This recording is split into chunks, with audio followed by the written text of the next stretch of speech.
The look on my daughter's face was priceless when she froze mid-selfie on that Hawaiian beach, spotting me across the bay at my oceanfront villa.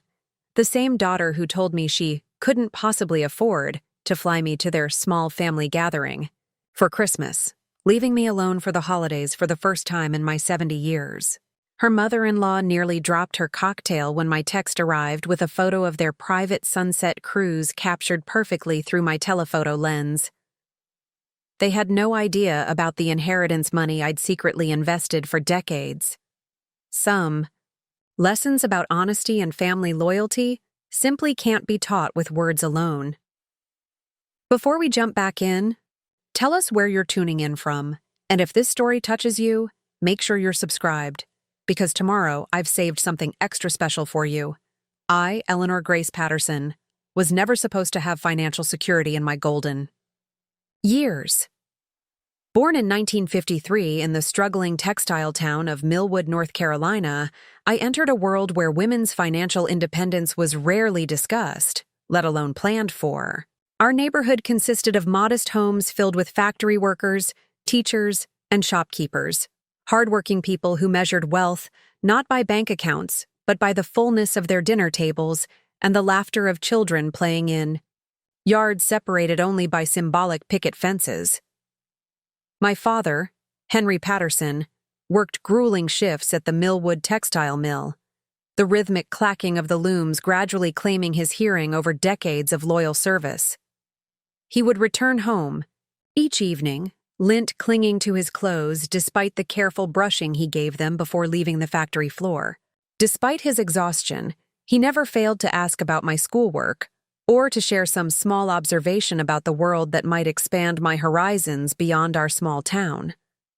The difference between getting by and getting ahead, he would tell me, isn't how much you make, but how carefully you manage what comes into your hands. My mother, Frances, transformed our simple 3-bedroom bungalow into a place where creativity flourished despite limited means. A talented seamstress with only an 8th-grade education, she could transform remnant fabrics from the mill's discard bin into clothing so beautiful that my classmates often asked where we'd bought such fine dresses. While her fingers worked, magic with needle and thread, her mind constantly calculated how to stretch every dollar without letting anyone feel the stretch. Waste nothing, she would remind me as we carefully cut patterns to maximize every inch of fabric. Not materials, not opportunity, and especially not your talents. God gives everyone gifts. The wise steward multiplies them. Millwood in the 1960s was a town slowly unraveling as the textile industry began its long migration overseas. Main Street still bustled on Saturday mornings, with everyone from mill workers to the bank manager greeting each other by name. We live? Shopped at Hendricks's grocery, where Mr. Hendricks kept a ledger of accounts for families who needed to pay when paychecks arrived. The Bluebird Diner served the best chicken and dumplings in the county, though most families like ours saved restaurant meals for special occasions. Our street, Maple Avenue, was lined with nearly identical company houses, each with a small vegetable garden out back and a front porch where neighbors gathered on summer evenings. The Johnsons lived to our left. Samuel worked alongside my father at the mill, while his wife Beatrice taught 3rd grade at Millwood Elementary. The Martinezes lived to our right. Carlos was the town's only mechanic, and Maria ran a small bakery from their kitchen.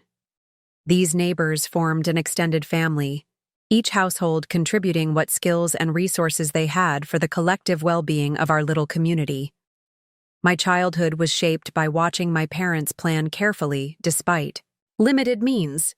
I observed my mother transform fabric scraps into quilts that kept us warm through chilly Carolina winters. In autumn, our kitchen would become a fragrant workshop as mason jars filled with vegetables from our garden, each carefully processed to feed us until the next growing season. Nothing was wasted. Even the smallest fabric scraps became stuffing for handmade toys or decorative elements in larger projects. Most importantly, I witnessed how they managed their resources with disciplined intention rather than impulsive desires. Payday in our household followed a ritual. At the kitchen table, my mother would carefully divide my father's earnings into labeled envelopes: rent, groceries, utilities, church, savings, and education. The education envelope, though often the thinnest, was treated with particular reverence. "This is your future, Eleanor," my mother would say, placing $1 or sometimes just coins into the envelope. "It might not look like much today, but over time, it will grow into something significant." This lesson in patience and compounding wasn't just theoretical. Each December, my mother would open the education envelope and show me how the small weekly contributions had accumulated. Then she would take me to the Millwood Community Bank to deposit the sum into my college account. The teller, Mrs. Davidson, would make a show of counting the money, mostly singles and coins, before updating our passbook with the new balance and calculating the interest earned. "Look at that, Eleanor," Mrs. Davidson would say, pointing to the interest column. "That's money you didn't have to work for. That's your money working for you." By age 12, I had established my own system for saving, using old mason jars hidden under my bed, one for immediate needs, one for short-term goals, and most importantly, one labeled future that remained untouched even when temptations arose. I earned money babysitting for neighboring families, helping elderly residents with grocery shopping, and during summer, picking strawberries at Wilson's farm outside town. While other children spent their earnings on records and movies, at the Millwood cinema, I divided mine with methodical precision. 30% to immediate for small pleasures like books or art supplies, 30% to soon for larger purchases like a new winter coat or school supplies. 40% always went to future, the untouchable fund that represented possibilities.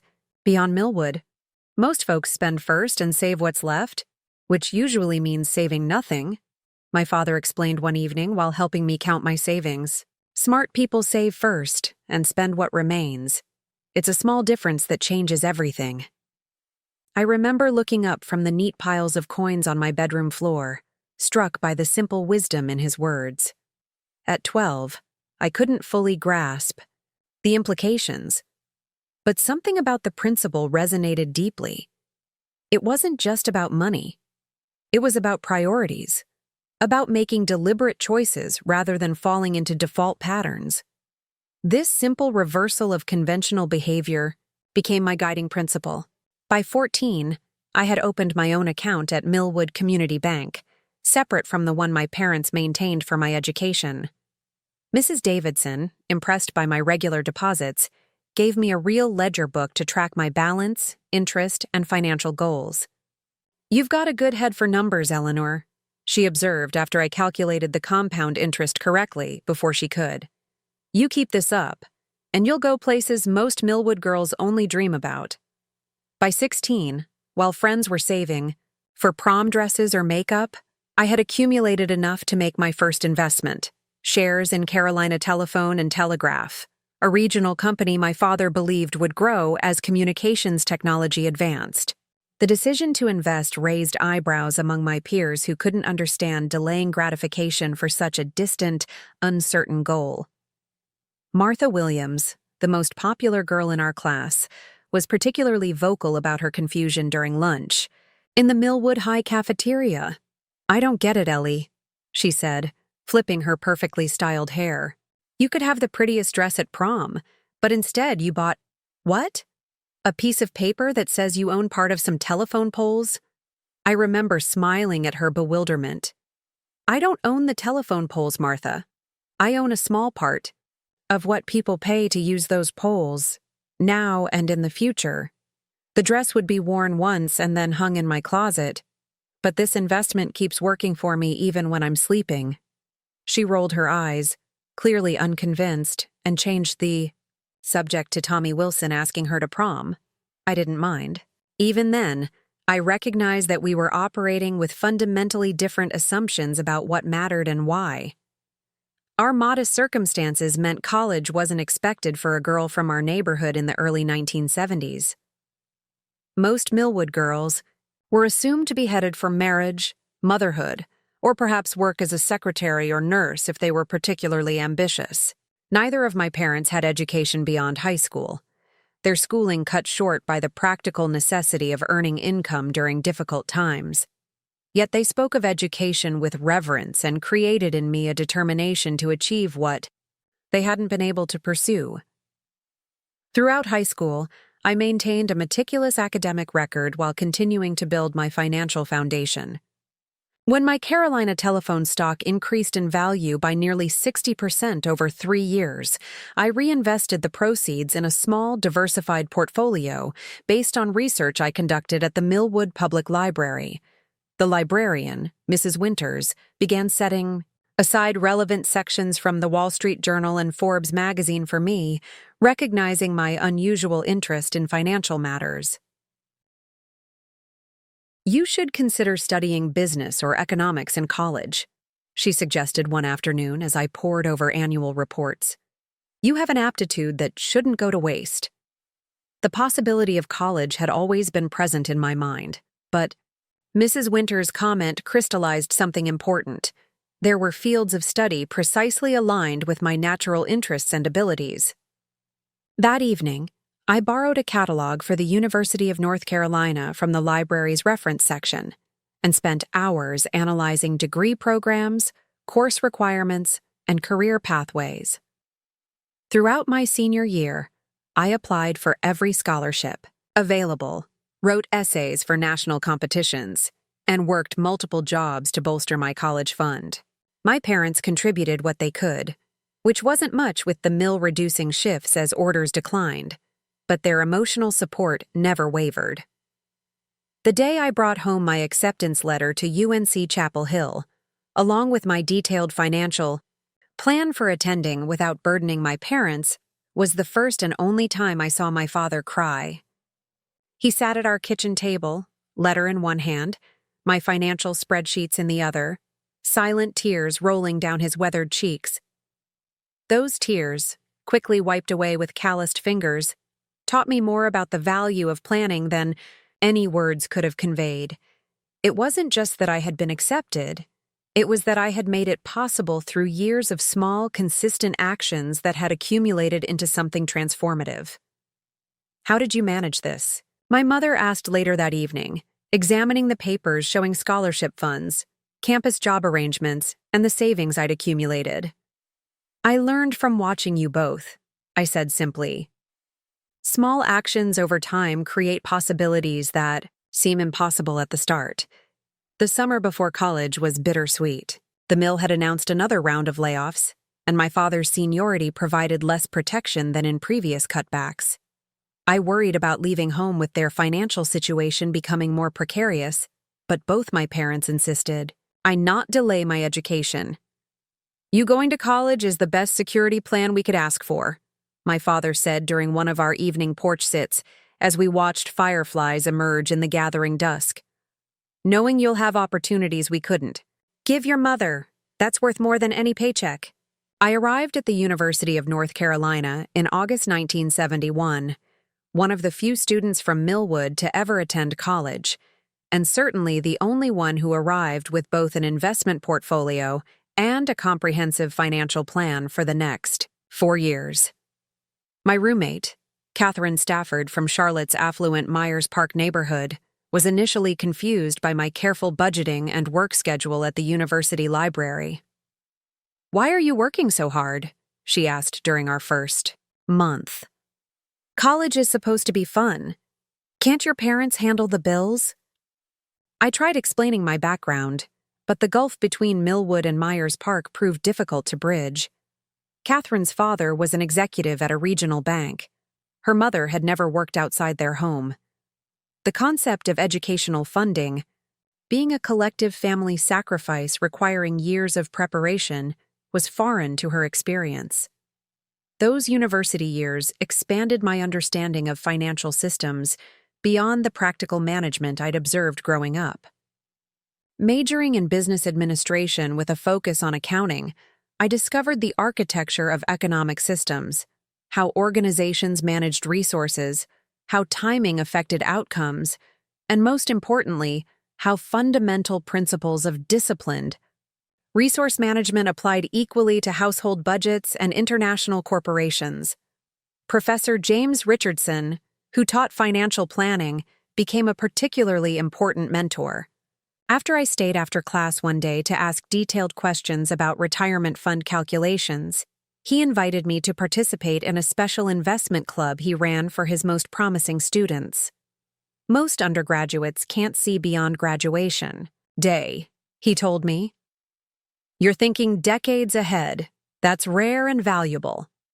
The club met weekly in the business building basement, where 12 students from various backgrounds analyzed market trends, researched companies, and made collective investment decisions with a small pool of capital Professor Richardson had established. Unlike my other classes, which were predominantly male, this was 1972 after all, the investment club had 4 other women, including Rebecca Chen, who would later become my business partner. While fellow students participated in Vietnam protests and women's liberation marches, causes I supported philosophically but engaged with differently, I focused on mastering the tools that would allow me to navigate economic systems effectively. I understood instinctively that meaningful independence required both principled idealism and practical capability, particularly for a woman from my background who couldn't rely on family connections or inherited privilege. My father lost his job during my junior year, the mill finally closing after years of gradual decline. I returned to Millwood for a week, helping my parents navigate the bewildering unemployment system and assess their financial options. Nearly everyone in town was affected, creating a community-wide crisis that transformed Millwood's already fragile economy into something approaching Depression-era conditions. After returning to campus, I threw myself into an independent study, project analyzing employment transition programs in communities affected by industrial decline.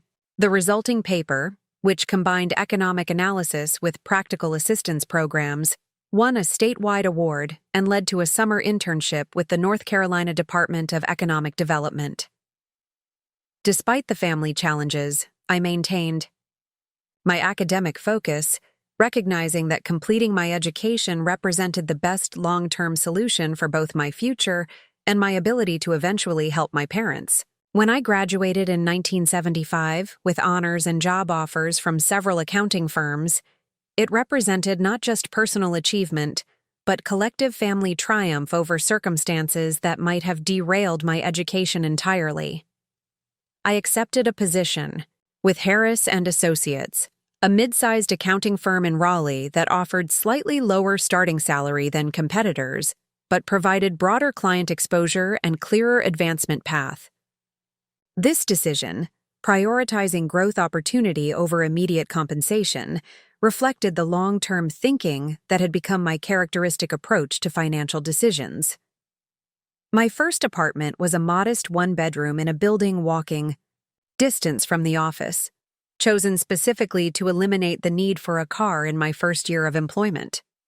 The furnishings came primarily from thrift stores and estate sales, carefully selected for quality construction that could be aesthetically improved through my mother's upholstery techniques, rather than replaced at greater expense. Most of my colleagues, earning similar salaries, made dramatically different lifestyle choices, leasing new cars, furnishing apartments with credit card debt, socializing at expensive restaurants and bars multiple times weekly. These choices, while creating appearance of greater prosperity, actually positioned them precariously when inevitable economic fluctuations occurred. I don't understand how you can afford those weekend trips to visit your parents when we make the same salary, remarked Jennifer Armstrong, a fellow junior accountant, after I mentioned driving to Millwood monthly to help my parents with home repairs. I can barely cover rent and my car payment. I spend on different priorities, I replied simply, not mentioning that I lived on approximately 60% of my after-tax income, investing the remainder in both retirement accounts and a growing portfolio of conservative growth investments. And I plan spending around those priorities rather than adapting priorities to match spending impulses. This disciplined approach, unspectacular but consistent, laid foundation for financial security that would eventually provide options most of my peers couldn't imagine, particularly as a single woman in an era when female financial independence remained relatively unusual. What I couldn't anticipate was how this measured preparation would intersect with unexpected personal developments that would test every principle my parents had instilled. It was during a routine tax season assignment in 1978 that I met Robert Caldwell, a young attorney whose small practice specialized in estate planning for family businesses. Our initial interaction was purely professional. His firm had referred a complex client situation requiring specialized tax expertise that Harris and Associates could provide. But our conversations quickly expanded beyond the immediate client needs when we discovered shared interests in long-term planning approaches and community economic development. Most of my clients focus exclusively on tax avoidance, without considering the broader legacy implications of their decisions, he observed during one of our working lunches. They treat estate planning as a technical exercise rather than a values transmission process. Financial structures should serve human purposes, not the reverse, I replied, surprised by finding someone whose perspective so closely aligned with my own. The numbers matter, but they're ultimately in service to something more important. This mutual recognition that financial decisions reflected and reinforced deeper values formed the foundation for a relationship that evolved from professional collaboration to personal connection over the following months. Robert was thoughtful, in a way that distinguished him from other men I'd dated briefly during my early professional years. He listened intently, considered ideas carefully before responding, and demonstrated genuine interest in my perspectives rather than merely waiting for his turn to speak. When he proposed marriage in the spring of 1979, the decision felt like a natural extension of the partnership we had already begun building. Unlike many women of my generation, I entered marriage with clear financial independence and professional identity already established. Choices Robert not only accepted, but actively supported as fundamental to who I was. "I'm not looking for someone to complete me," he explained during one of our early discussions about marriage. "I want a partner who brings her own complete self to build something greater than either of us could create alone." Our wedding in September 1979 reflected the values we shared, thoughtfully planned, meaningful without extravagance, and paid for entirely without debt or family financial burden. The modest reception in the garden of a historic Raleigh home included both our professional colleagues and my parents' Millwood neighbors, some of whom had never traveled beyond the county limits before making the journey to see me married. The early years of our marriage established patterns that would serve us well through subsequent decades. We maintained separate retirement accounts while creating joint investment strategies for shared goals. We developed clear financial priorities that aligned with our values rather than external expectations, focusing resources on experiences and relationships rather than status signifiers or lifestyle inflation as our incomes increased.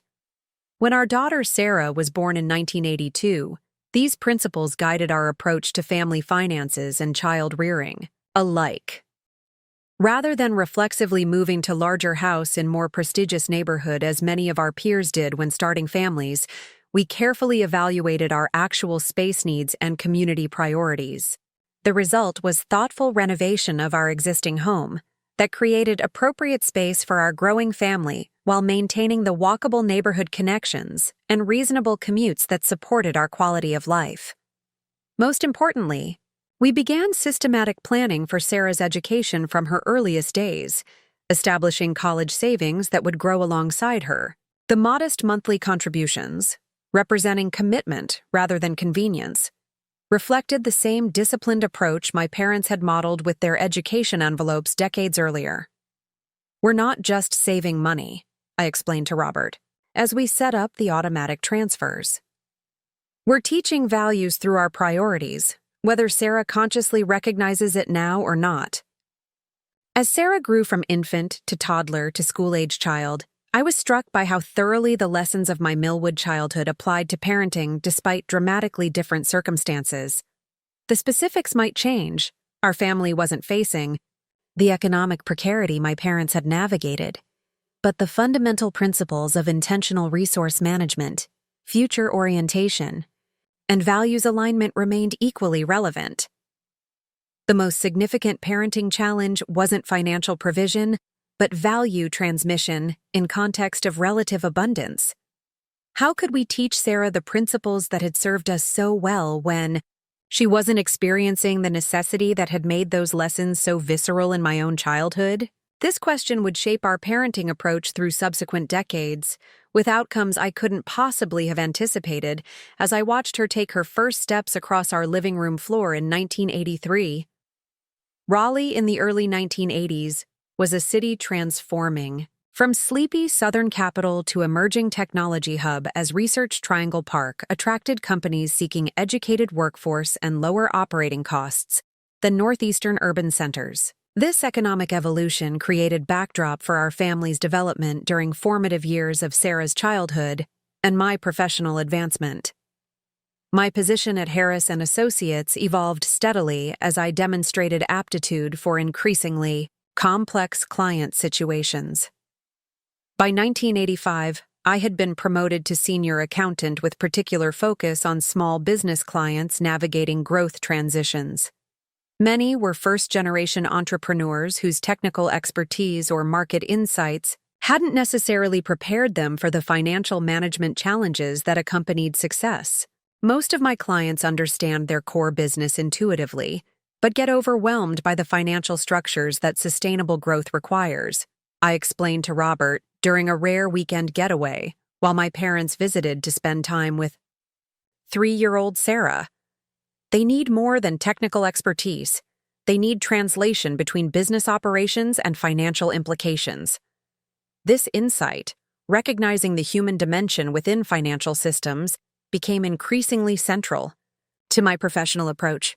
Unlike colleagues who viewed client education as unnecessary distraction from billable technical services, I found that helping owners understand the why behind financial recommendations created more sustainable implementations and ultimately, stronger client relationships.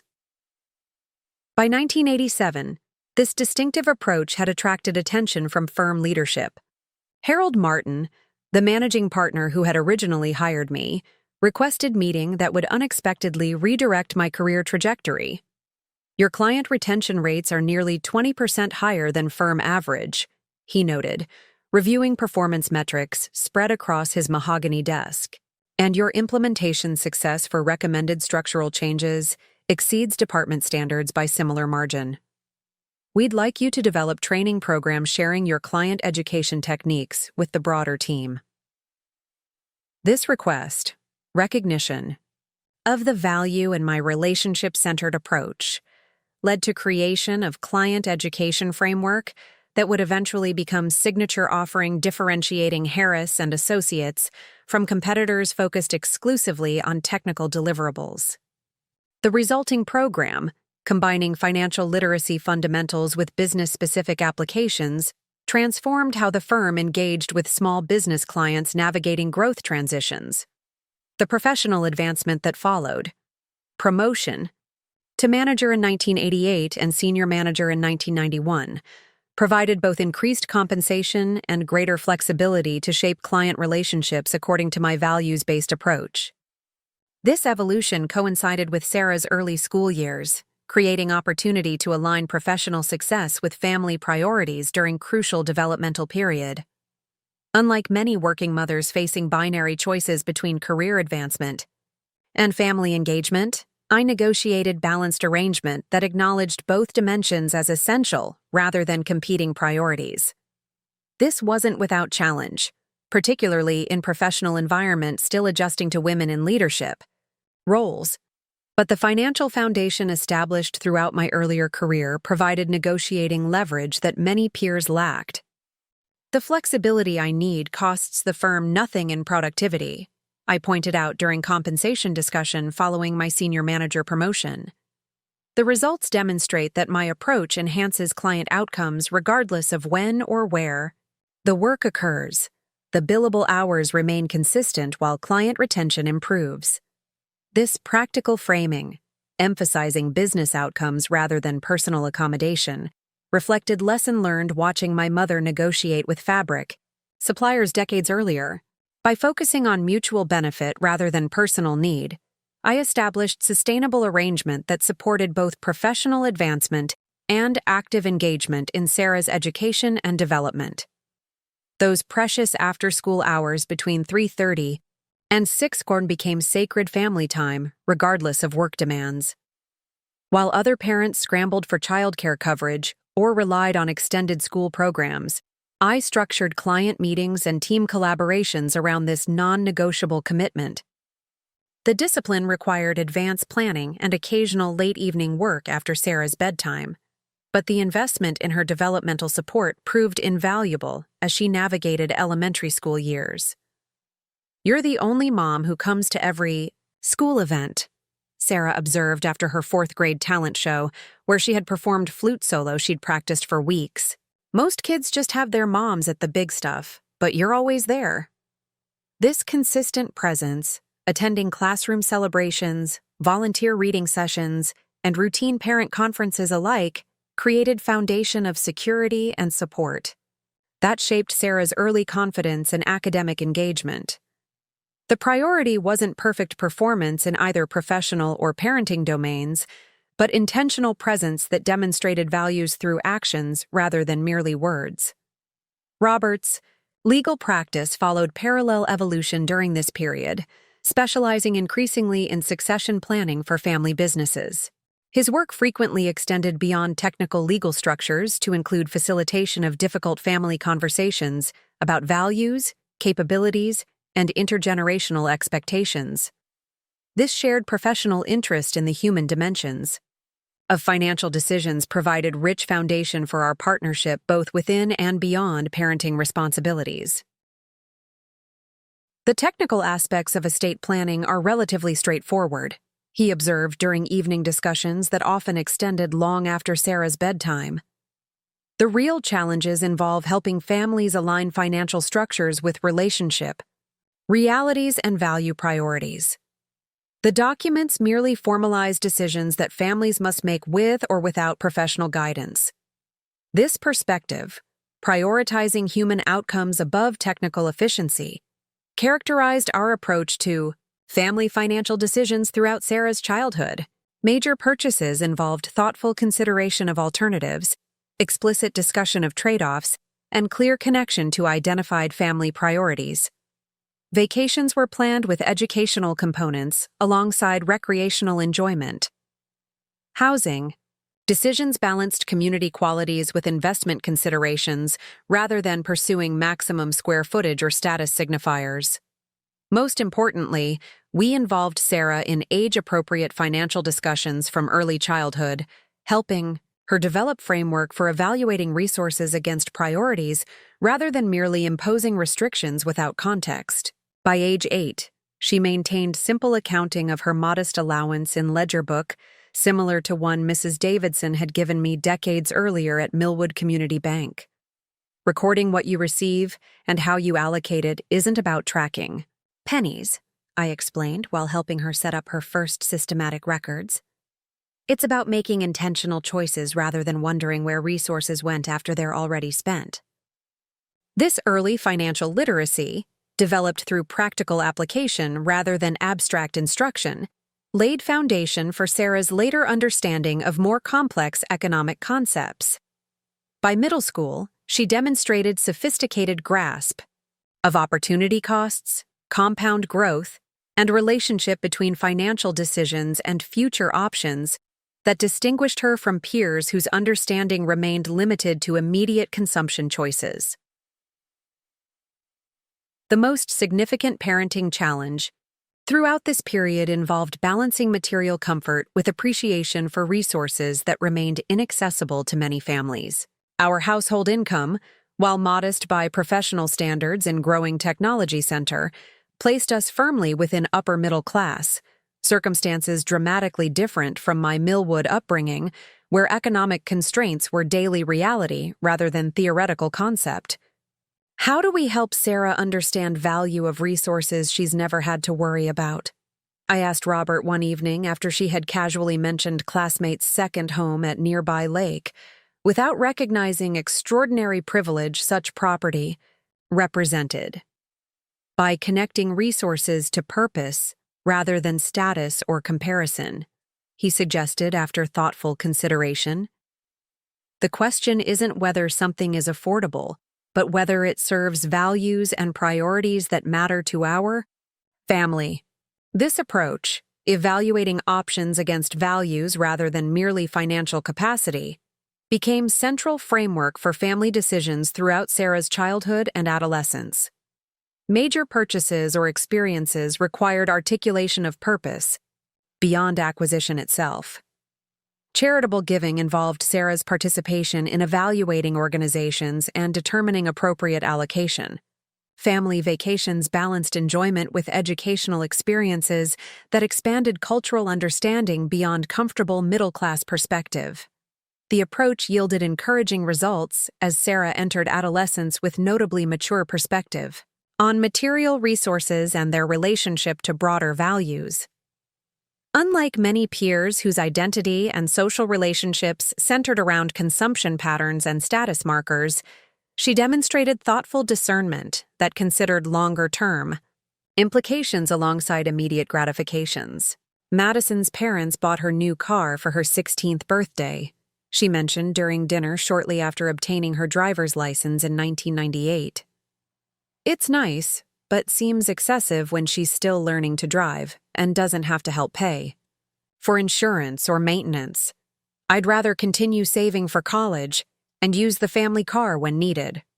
This comment, revealing both awareness of peer consumption patterns and independent valuation distinct from social pressure, reflected the values transmission we had worked to cultivate throughout her development. The focus wasn't deprivation or unnecessary limitation, but thoughtful evaluation of resources against longer-term priorities and meaningful purposes. Sarah's academic performance throughout high school reflected similar values, integration. Rather than pursuing credentials primarily for status or competitive positioning, she selected courses and activities aligned with genuine interests and development priorities.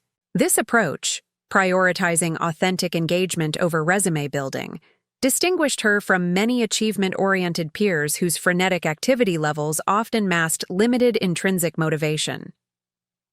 When college selection process began during her junior year, the financial foundation established through 18 years of systematic savings provided options that might otherwise have been unavailable.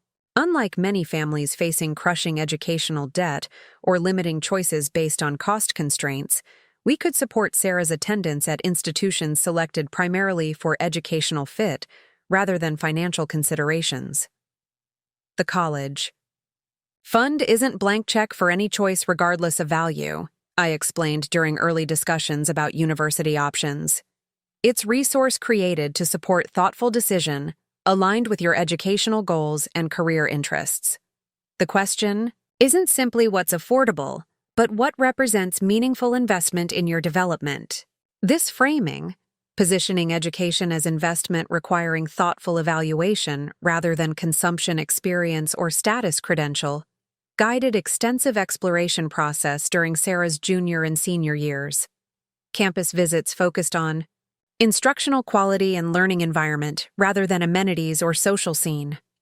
Program evaluations considered post-graduation outcomes and skill development rather than merely institutional prestige.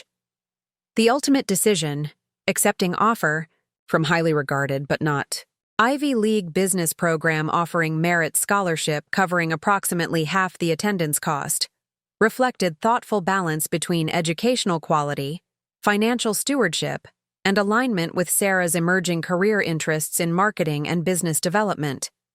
The choice wasn't determined exclusively by cost, but incorporated value assessment that had become characteristic of our family's approach to significant decisions.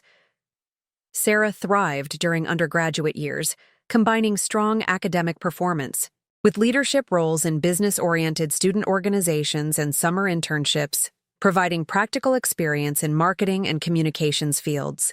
Unlike many peers who required parental guidance navigating educational challenges or administrative requirements, she demonstrated remarkable self-sufficiency, managing both academic responsibilities and practical life logistics.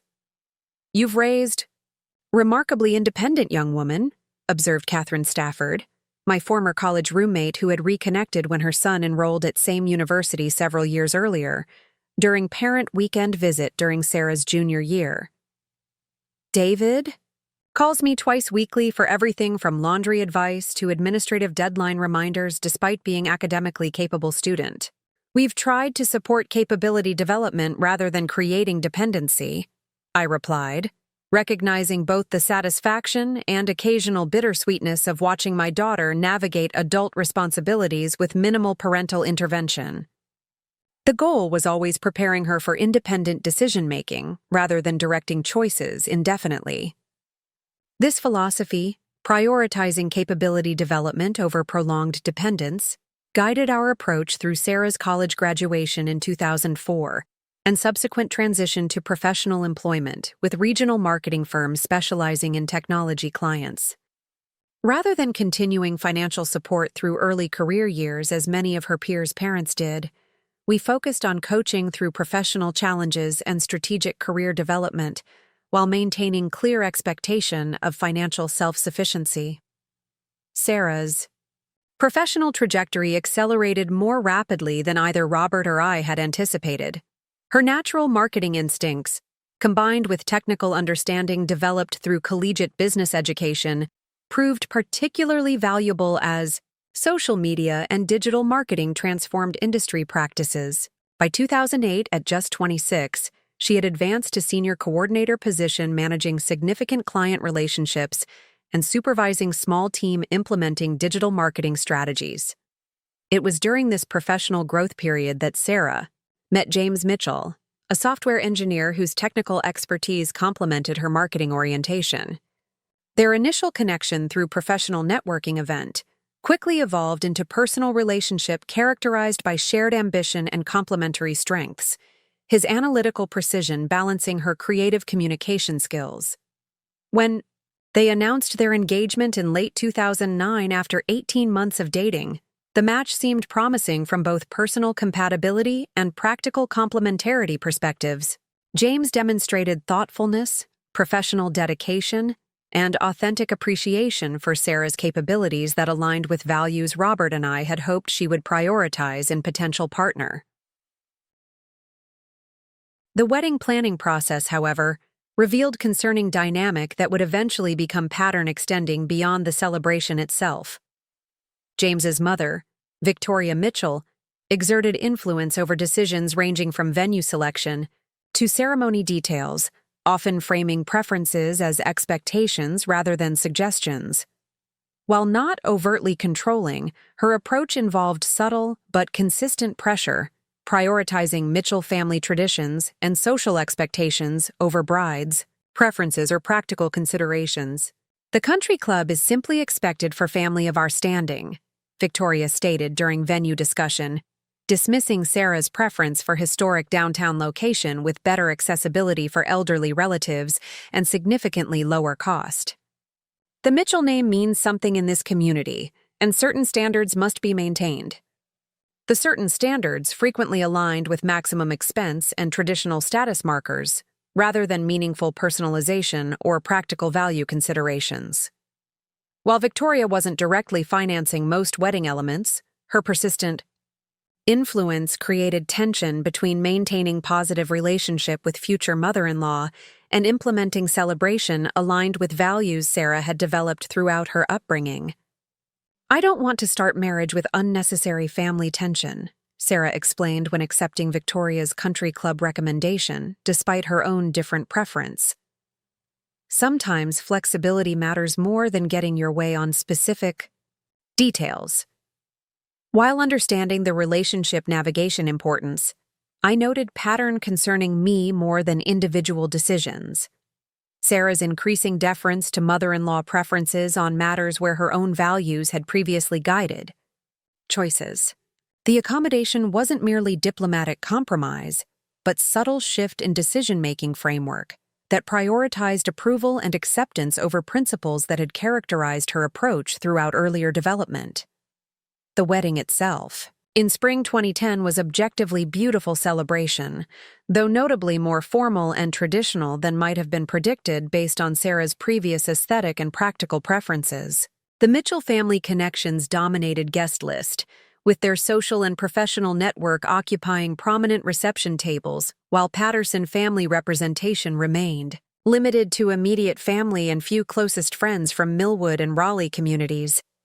"It's lovely celebration," my cousin Margaret whispered during reception, "but doesn't feel much like the Sarah we've known. Seems more like society wedding than reflection of who she's been." This observation, recognizing disconnect between event characteristics and Sarah's established identity, articulated concern growing throughout planning process. The issue wasn't specific choices but underlying value shift they collectively represented, prioritizing external expectations and social positioning above authentic expression and meaningful purpose that had previously guided her decision-making. Following honeymoon and return to professional responsibilities, the newlyweds established household in upscale Raleigh neighborhood closer to Mitchell family home than practical for either workplace commute. The property, significantly more expensive than logical for young professionals even with their combined incomes, stretched financial resources that might otherwise have supported retirement savings or future flexibility. When I gently inquired about financial planning implications, Sarah's response revealed continuing influence pattern that had emerged during wedding preparations. James's parents believe establishing proper home early in marriage creates foundation for subsequent success, she explained, reciting perspective that sounded more like Victoria's phrasing than Sarah's characteristic analysis. "They've offered to help with down payment to ensure we start in appropriate neighborhood." The appropriate neighborhood designation clearly reflected Mitchell family social considerations rather than practical evaluation of young couples' actual needs or financial priorities. More concerning than specific housing choice was Sarah's increasing adoption of decision framework prioritizing appearance and status above financial fundamentals and future flexibility that her upbringing and education had emphasized. Over subsequent years, this pattern extended beyond major life decisions into routine lifestyle choices and social engagements. Holiday celebrations increasingly centered around Mitchell family traditions, with decreasing accommodation for Patterson family involvement. Vacation destinations reflected Victoria's recommendations rather than James and Sarah's previously expressed travel interests. Even home furnishing and decor choices seemed selected more for Mitchell family approval than personal preference or practical function. By 2015, when our first grandchild, Catherine, was born, the relationship dynamic had established clear pattern. While Sarah maintained superficially close relationship with Robert and me, substantive life decisions increasingly reflected Mitchell family influences rather than values we had worked to instill throughout her development. This wasn't hostile rejection, but gradual substitution, replacing intentional resource management and purpose-driven choices with status-oriented consumption patterns and social positioning priorities, characteristic of Victoria's approach to family identity. The grandparent relationship provided both joy and subtle concern, as we observed Sarah's parenting approach incorporate elements distinctly different from principles that had guided her own upbringing. While loving and attentive mother, her child-rearing decisions often prioritized appearances and social expectations above developmental considerations that had characterized our parenting philosophy. Catherine's nursery featured designer furnishings, selected primarily for aesthetic appeal rather than practical function or safety considerations. Her wardrobe included impractical outfits, appropriate primarily for photographs rather than comfortable play or development. Even toy selections emphasized appearance and brand names above educational value or engagement quality that had guided Sarah's childhood environment. The Mitchell grandchildren have certain expectations to fulfill, Victoria commented during baby shower, gesturing toward elaborate gifts her extensive social network had provided. Catherine will represent both families and community that notices these things. This framework, positioning child as family representative within social hierarchy rather than individual developing unique capabilities and character, contrasted sharply with values Robert and I had emphasized throughout Sarah's upbringing. The focus on external validation and status markers replaced self-directed purpose and intrinsic motivation that had characterized Sarah's development before Mitchell family influence became dominant factor in her decision-making.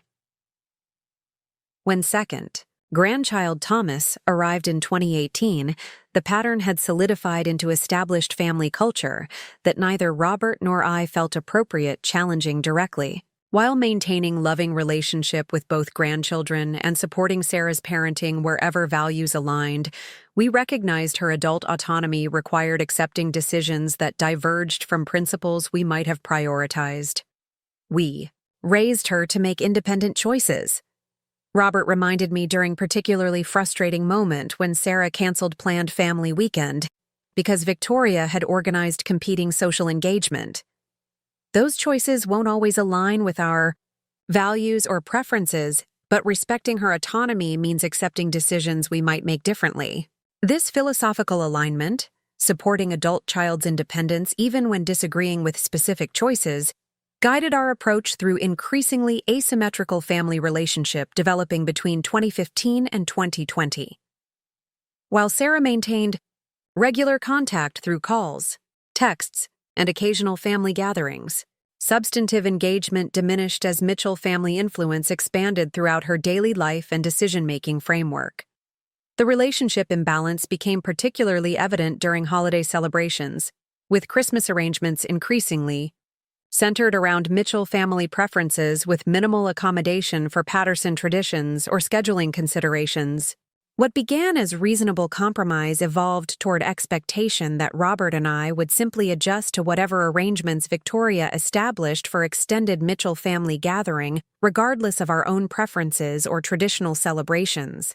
By December 2020, as COVID restrictions created additional complexity for holiday planning, the relationship imbalance reached concerning threshold.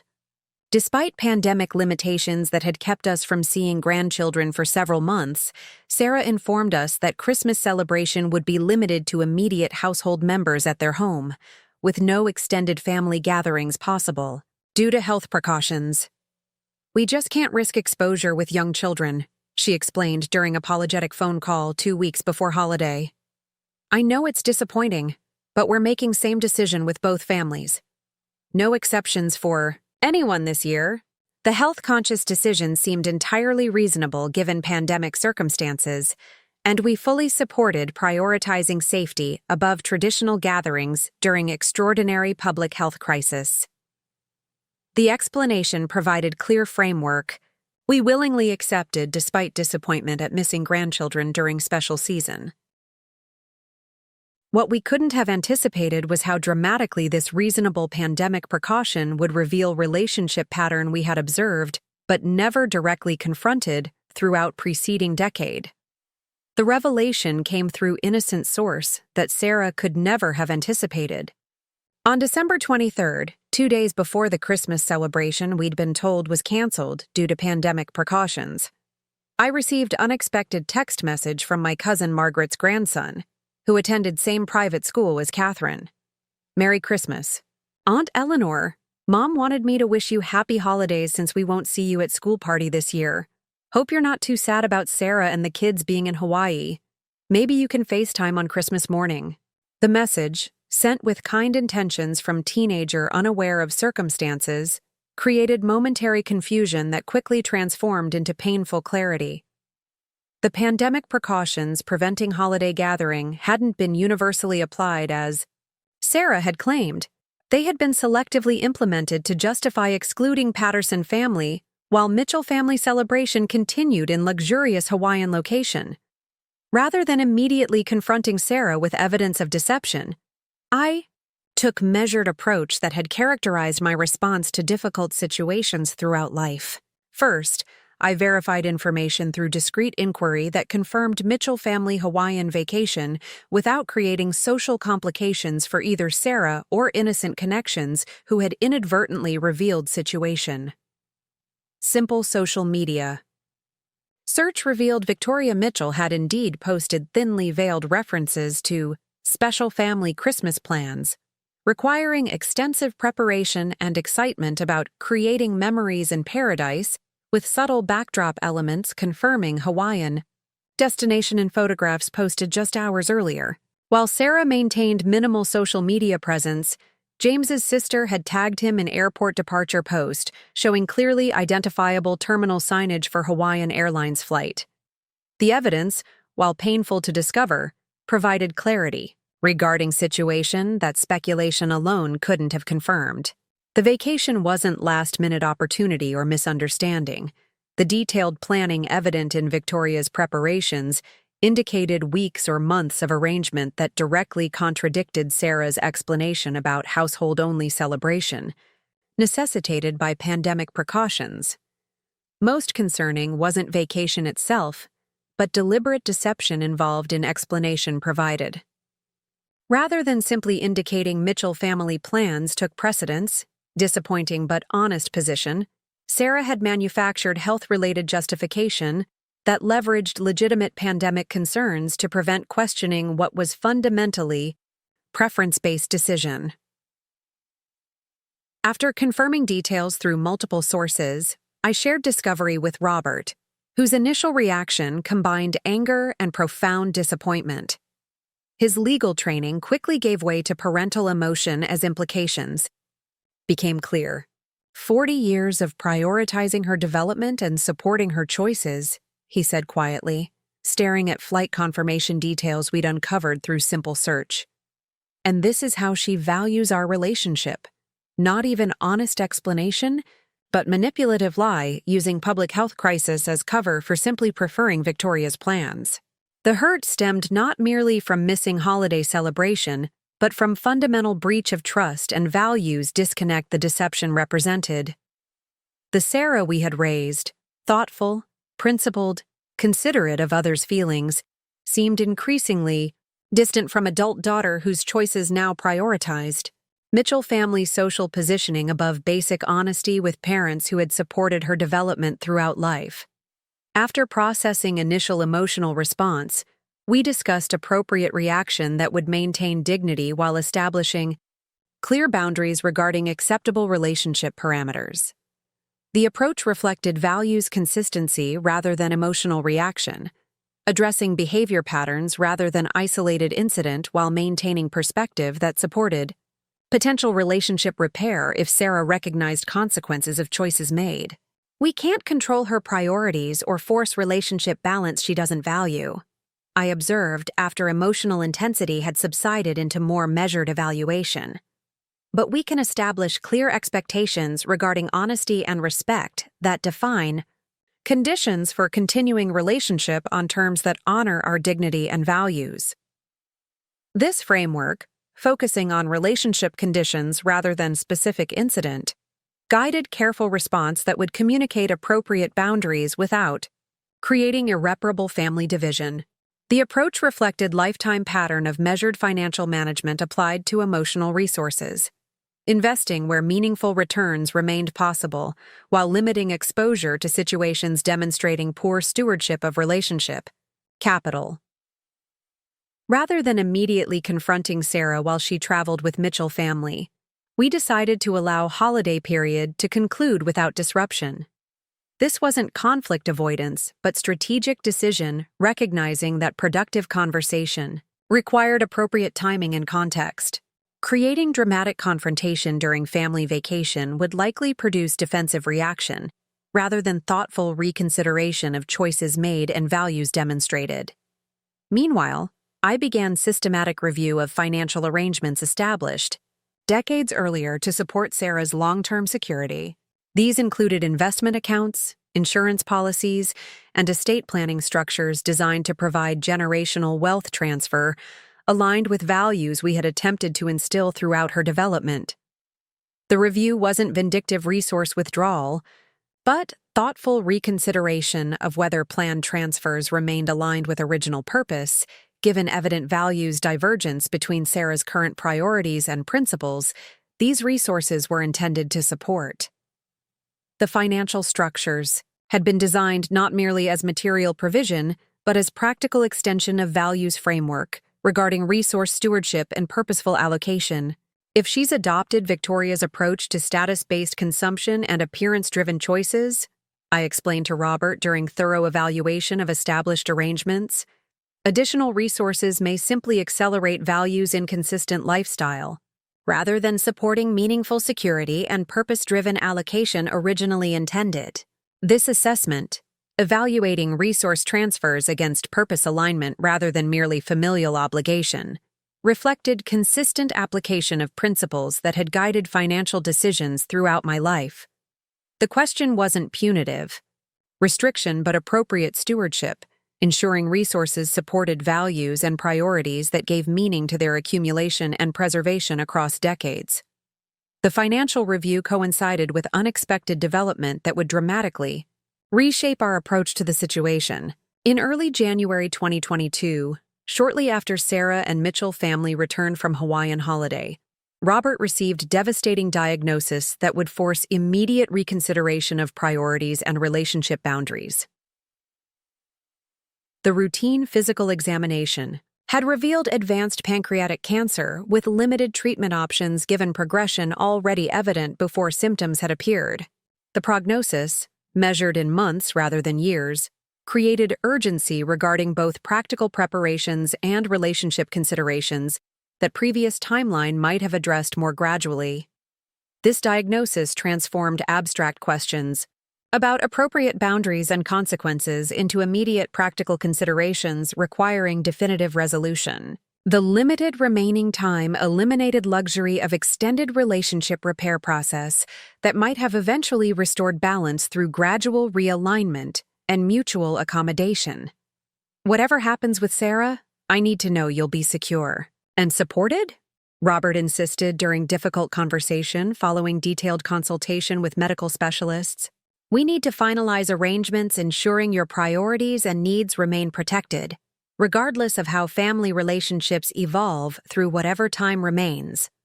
This concern, prioritizing partner security above uncertain relationship repair, guided comprehensive restructuring of financial arrangements previously established. The revised approach maintained appropriate provision for grandchildren's education, while creating protected structures ensuring my financial independence remained secure, regardless of how Sarah's relationship priorities might influence decisions. During vulnerable period following anticipated loss. Most significantly, the restructuring included establishment of separate foundation directing substantial resources toward community development and educational programs in Millwood. Investment in values-aligned purposes that would continue regardless of family relationship evolution. This arrangement provided meaningful legacy, aligned with principles that had guided our life choices, while creating purpose-driven allocation, less vulnerable to potential values, disconnection, evident in Sarah's current priorities. The estate restructuring wasn't shared with Sarah or Mitchell family during this period, not from secrecy, but from recognition that Robert's health situation appropriately dominated immediate family communications. When Sarah learned of diagnosis in mid-January, her initial response combined genuine emotional distress with practical involvement that temporarily suspended pattern of Mitchell family prioritization that had characterized preceding years. I'll coordinate medical appointments and research treatment options, she promised during emotional first visit following diagnosis. We'll find best specialists and explore every possible approach regardless of cost or location requirements. This immediate reaction, mobilizing professional organizational skills toward practical problem solving, reflected core capability we had nurtured throughout her development.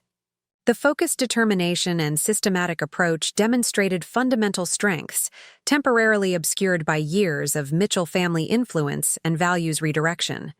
However, as initial shock subsided and treatment realities established clearer, prognosis concerning patterns gradually reemerged in modified forms. Victoria's influence appeared in subtle suggestions regarding treatment approaches, prioritizing appearance, maintenance over comfort considerations. Mitchell family events continued, receiving schedule priority despite limited remaining time for meaningful connection. Even hospital visitation arrangements reflected familiar pattern, prioritizing Mitchell family convenience above Robert's expressed preferences for quieter, more intimate interactions during increasingly difficult days. As Robert's condition deteriorated, through spring 2022, I maintained meticulous documentation of both medical journey and continuing relationship patterns. This wasn't obsessive record-keeping, but practical preparation for inevitable transitions that would require clear boundaries and established expectations once immediate crisis resolution no longer dominated family interactions. The most revealing pattern emerged through holiday planning discussions, initiated while Robert underwent second round of palliative treatments, with increasingly limited effectiveness. Despite medical timelines suggesting months rather than years remaining, Victoria began coordinating Christmas arrangements in September that prioritized extended Mitchell family gathering at mountain property, requiring significant travel that Robert's condition would clearly prohibit. "We'll figure out special celebration with your parents before the main family event," Sarah suggested when preliminary plans emerged during family dinner. "Something simple at their house that won't strain Dad's energy, but still acknowledges the holiday." The casual designation of Mitchell gathering as main family event with Patterson celebration relegated to preliminary accommodation revealed persistent hierarchy that even terminal illness hadn't fundamentally altered. The painful reality wasn't merely logistical oversight, but value statement regarding relationship prioritization that remained consistent despite circumstances that might reasonably have adjusted perspective, at least temporarily. Robert's condition declined more rapidly than medical timeline had initially suggested. By early November, hospice arrangements replaced treatment protocols as focus shifted toward comfort and meaningful time utilization rather than intervention attempts. The accelerated progression eliminated even modified holiday planning as daily. Management became increasingly complex, and energy resources diminished toward minimal functional requirements. Throughout this challenging period, I maintained detailed records documenting both medical journey and continuing family dynamics that would inform decisions regarding appropriate boundaries following inevitable transition. This wasn't morbid preoccupation, but practical preparation, recognizing that grief period would require established frameworks rather than creating boundaries during emotionally vulnerable time. Robert passed peacefully in late November with Sarah, grandchildren, and me present during final hours that provided grace-filled closure despite relationship complexities that remained unresolved. The funeral service, held the following week, reflected his wishes for simplicity and meaning rather than elaborate ceremony that Mitchell family influence might otherwise have directed. In weeks following memorial service, I maintained measured communication with Sarah while implementing previously established plans, ensuring appropriate independence and security during transition period. The approach wasn't withdrawal, but thoughtful boundary establishment, creating space for potential relationship recalibration built on mutual respect rather than obligation patterns that had characterized recent years. Most significantly, I declined participation in Mitchell family Christmas gathering that proceeded despite recent loss, maintaining clear communication regarding decision without accusatory language or explicit reference to previous year's deception. "I'll be establishing different holiday patterns this year as part of adaptation process," I explained simply when detailed itinerary arrived despite no previous consultation regarding my availability or preferences. "I appreciate the invitation, but need to create space for personal reflection during first holiday season without your father."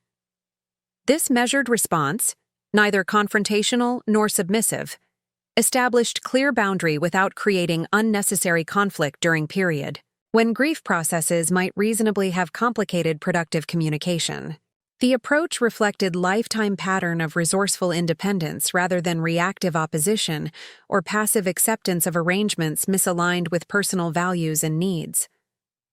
What I couldn't have anticipated was how thoroughly Sarah would misinterpret measured boundary setting as emotional withdrawal, requiring intervention, addressing perceived isolation risk, rather than legitimate personal choice.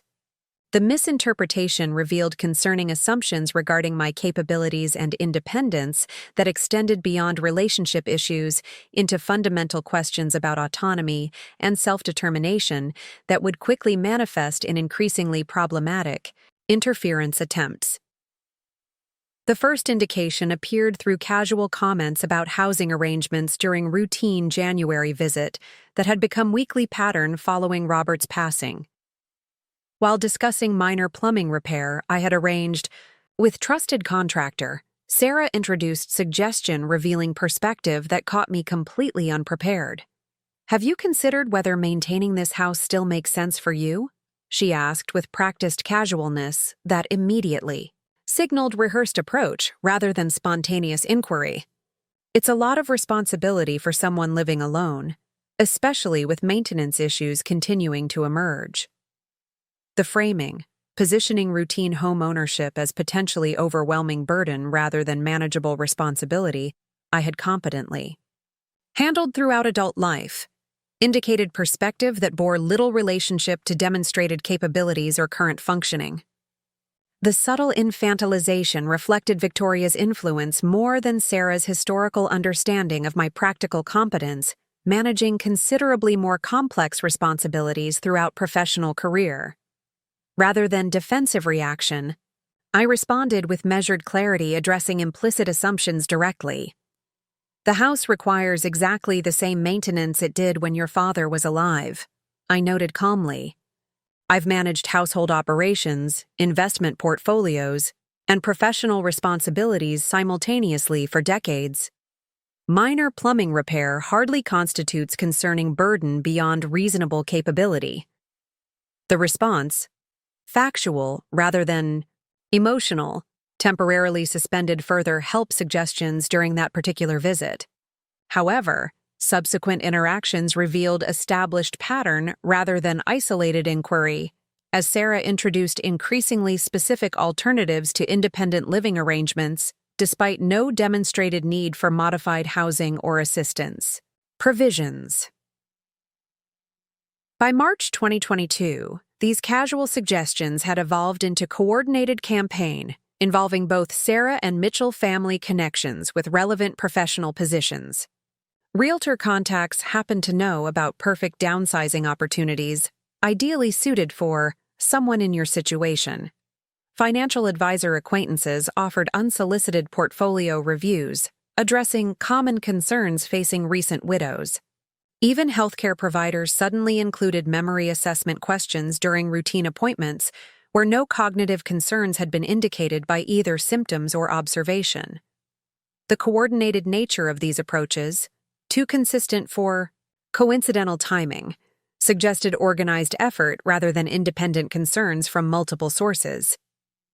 The persistence despite clear communication regarding preferences and capabilities indicated agenda operating independent of actual needs assessment or respect for expressed autonomy that had characterized my functioning throughout adult life. Most concerning aspect wasn't suggestion itself, but fundamental assumption underlying persistent campaign. That widowhood automatically created dependency requiring external management rather than acknowledging demonstrated capacity for independent functioning that had defined my identity since early adulthood. The implicit messaging positioned age and marital status as automatic capability limitations, requiring intervention regardless of individual circumstances or established functioning patterns. The intervention campaign accelerated throughout spring, with increasingly direct suggestions regarding senior living communities, assisted housing arrangements, and financial management services appropriate for someone in your position. Each recommendation came presented as helpful suggestion rather than explicit directive, maintaining plausible deniability regarding control attempt while creating persistent pressure toward arrangements serving others' convenience above my established preferences. Victoria mentioned wonderful community where her aunt lived before passing, Sarah commented during April visit, presenting glossy brochure for luxury senior facility, featuring extensive amenities alongside comprehensive care services primarily, designed for individuals requiring significant assistance with daily functions. They have beautiful independent apartments with emergency call systems and daily check-in services providing peace of mind for families. The phrase, peace of mind for families, revealed true beneficiary of proposed arrangement, creating convenient, monitoring system serving others' emotional comfort, rather than addressing actual need for modified living situation based on demonstrated functional requirements. The suggestion prioritized Sarah and Mitchell family preferences above my clearly expressed desire for continued independence in established home environment, where community connections and familiar surroundings supported effective adaptation following significant loss. Throughout this escalating campaign, I maintained measured responses that neither created unnecessary conflict nor conceded inappropriate control over fundamental life decisions. Each suggestion received factual response addressing implicit assumptions while maintaining clear boundaries regarding decision authority that remained firmly within my demonstrated capability parameters. I appreciate your thinking about my living arrangements. I responded to particularly persistent suggestion regarding retirement community located conveniently near Mitchell family residence, but requiring relocation from established neighborhood, connections supporting my adaptation process. I've carefully evaluated current needs against multiple options and determined existing home provides optimal environment supporting my specific priorities and preferences. This balanced approach, acknowledging apparent concern while maintaining clear decision boundaries, temporarily moderated most direct suggestions, though underlying agenda remained evident through subtle references and occasional helpful information about alternative arrangements periodically appearing through various channels. The pressure remained present, though less overtly expressed, following consistent boundary establishment through measured responses. The situation changed dramatically in June 2022 when I experienced minor health episode that became catalyst for coordinated intervention attempt extending well beyond proportional response to actual circumstances involved. While gardening during particularly hot afternoon, I became lightheaded and briefly lost balance, resulting in minor scrape requiring basic first aid, but no medical intervention beyond routine cleaning and bandaging self-administered without difficulty. Sarah arrived for weekly visit while adhesive bandage remained visible on forearm, prompting concerned inquiry regarding circumstances. My factual explanation, describing momentary dizziness likely resulting from inadequate hydration during extended outdoor activity in unusual heat, received disproportionate reaction, suggesting predetermined response awaiting suitable trigger, rather than measured evaluation of actual situation severity.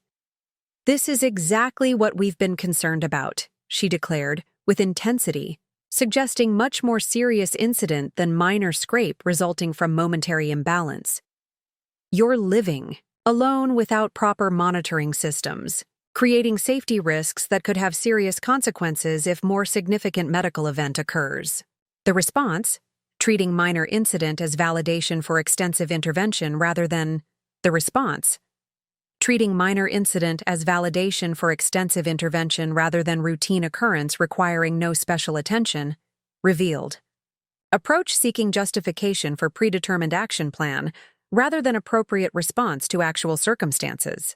The dramatic framing positioned normal life event as crisis requiring immediate intervention, despite no evidence supporting such interpretation. Within days, the incident had apparently been communicated throughout Mitchell family network, with increasingly exaggerated details suggesting severity far beyond actual occurrence. Victoria called directly, unusual contact given our limited independent relationship, expressing deep concern about my serious fall. and offering to arrange immediate evaluation with geriatric specialist connected to Mitchell Family Social Circle. Sarah is absolutely devastated about finding you after the accident, she stated with dramatic emphasis, bearing no relationship to actual circumstances where Sarah had simply noticed adhesive bandage during routine visit. We all agree immediate assessment is essential given these concerning developments. The misrepresentation, transforming minor gardening incident into serious accident requiring specialist intervention, demonstrated concerning pattern regarding information manipulation serving intervention agenda rather than factual communication, supporting appropriate response calibration. The approach seemed designed to create appearance of declining function, justifying external management despite all objective evidence contradicting such assessment. Rather than emotional reaction, challenging misrepresentation directly, I maintained measured response documenting factual circumstances while establishing clear boundaries regarding medical decision authority. I appreciate your concern, but there's significant misunderstanding regarding actual circumstances, I explained calmly. The minor scrape resulted from momentary dizziness during gardening in unusual heat, routine occurrence requiring basic first aid, but no medical intervention. I've already implemented appropriate hydration protocols, preventing similar episodes during outdoor activities. This factual correction, delivered without accusatory language regarding information distortion, temporarily suspended most dramatic intervention suggestions while establishing clear record regarding actual circumstances for future reference, should escalation patterns continue. The measured approach maintained relationship possibilities while creating documented boundary clarification, preventing factual distortion from justifying inappropriate intervention. Throughout summer 2022, similar patterns emerged with increasing frequency. Minor circumstances presented with exaggerated significance supporting intervention narrative, despite clear documentation, contradicting catastrophic interpretations. Routine medical appointments became opportunities for Sarah to suggest memory assessments despite no cognitive concerns noted by healthcare providers. Normal home maintenance decisions received scrutiny suggesting diminished capacity rather than continued competent management demonstrated through decades of independent functioning. Most concerning development involved apparent coordination between Sarah and financial institutions where long-established relationships suddenly included unusual verification procedures and suggested simplified management options appropriate for individuals with diminished capacity. The pattern suggested behind-scenes communications presenting concerning narrative contradicted by all objective functional assessments, conducted through licensed professionals maintaining ethical obligations regarding accurate capacity evaluation. By September 2022, these concerning patterns had established clear trajectory toward potential guardianship considerations, despite absolutely no legitimate evidence supporting such extreme intervention. The approach seemed calculated to create appearance of declining function through persistent suggestion and information manipulation, rather than responding to actual functional limitations, which remained entirely within normal parameters for someone my age. This recognition, identifying coordinated campaign potentially threatening fundamental autonomy, rather than simply annoying interference, prompted proactive measures establishing clear documentation of continued capability through multiple independent professional assessments. The approach wasn't defensive reaction, but strategic preparation, addressing potential escalation patterns before crisis framework could be manufactured through persistent misrepresentation. I scheduled comprehensive medical evaluation with geriatric specialist having no connection to Mitchell Family Network, ensuring independent assessment without preconceived narrative influencing professional judgment. The resulting documentation confirmed excellent health status with cognitive functioning, exceeding age-appropriate norms across all assessment dimensions. Similarly, independent financial capacity evaluation conducted through licensed professional, outside existing advisor relationships documented continued sophisticated management capability regarding complex portfolio oversight and strategic decision-making. The assessment specifically noted organizational systems exceeded standards typically applied for financial management at any age, demonstrating particular strength regarding documentation protocols and systematic evaluation frameworks. These independent assessments, conducted without informing Sarah or Mitchell family to prevent interference attempts, created objective documentation, establishing continued capability through licensed professionals whose ethical obligations prevented participating in manufactured intervention narratives serving others' convenience rather than responding to legitimate functional limitations. Additionally, I consulted elder law attorneys specializing in autonomy protection rather than guardianship facilitation, ensuring legal representation aligned with continued independence rather than unnecessary intervention. This professional relationship provided strategic guidance regarding appropriate boundaries while establishing documentation, trail supporting self-determination rights against potential challenges based on manufactured concerns rather than legitimate functional limitations.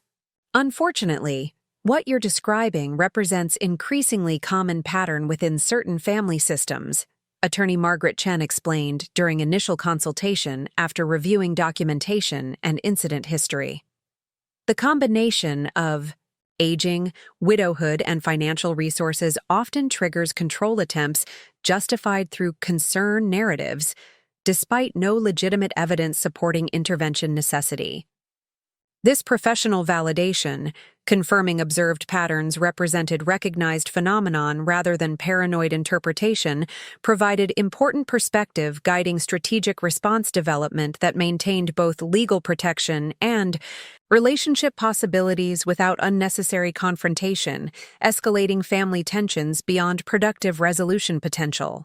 The protective measures established through independent assessment created documentation foundation, addressing potential legal challenges, while measured communication maintained family connections, allowing relationship repair possibilities should Sarah eventually recognize inappropriate boundary violations these patterns represented. The approach reflected lifelong values balancing practical protection with relationship preservation, rather than creating unnecessary division through premature confrontation. Throughout fall 2022, I maintained regular contact with Sarah while establishing increasingly clear boundaries regarding decision authority across various life dimensions. The communication remained factual rather than accusatory, acknowledging apparent concern while correcting misrepresentations without attributing malicious intent that might unnecessarily damage relationship repair possibilities. I appreciate your interest in my healthcare management. Became standard response to inappropriate medical suggestions exceeding normal parent-adult-child boundaries. I maintain excellent relationship with qualified providers, guiding appropriate care decisions aligned with my specific health profile and personal preferences. This measured approach, neither hostile rejection nor passive acceptance, established consistent boundary framework while maintaining connection possibilities through regular communication and continued grandparent involvement, despite concerning control patterns emerging within broader relationship context. The balance reflected values continuity rather than emotional reaction, prioritizing long-term relationship potential above immediate conflict, regardless of legitimate frustration these patterns certainly generated.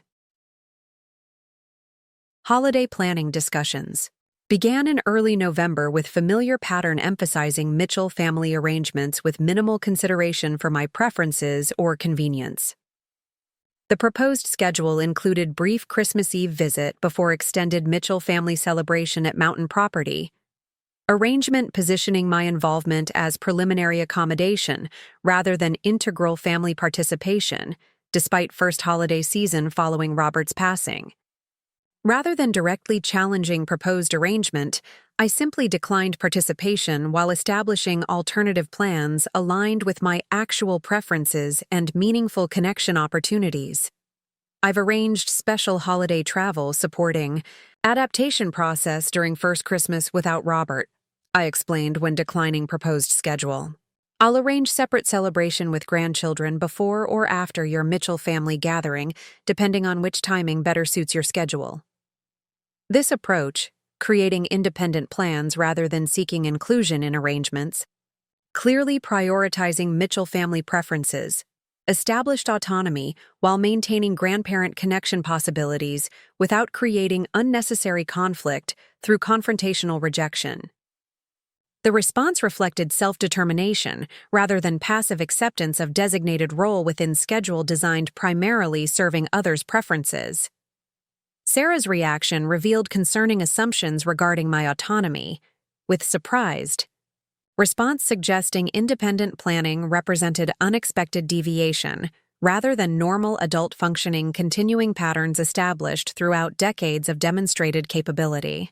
What travel? Where are you going? Is someone going with you? She questioned with evident alarm, suggesting independent movement required supervision or approval rather than representing normal self-determination appropriate for any competent adult, regardless of age or circumstance. Rather than detailed explanation validating inappropriate monitoring expectation, I provided general information while maintaining appropriate privacy boundaries regarding personal plans, requiring no external approval or supervision given continued independent functioning across all assessment dimensions. I've arranged meaningful holiday experience supporting adaptation process. I responded with measured clarity, establishing normal adult privacy without creating unnecessary mystery, potentially escalating monitoring concerns. The arrangements include appropriate support systems while providing reflective space beneficial during significant transition period. This balanced response, providing general information without detailed accounting suggesting monitoring legitimacy, maintained appropriate boundaries while preventing unnecessary concern escalation through perceived secrecy that might justify increased intervention attempts. The approach reflected strategic communication, balancing privacy rights against relationship considerations within challenging family system dynamics. What I hadn't shared, maintaining appropriate privacy regarding personal financial decisions, requiring no external validation, was exact nature of holiday arrangements representing implementation phase within comprehensive strategy, addressing both immediate boundary establishment and longer-term relationship recalibration, supporting potential healing process.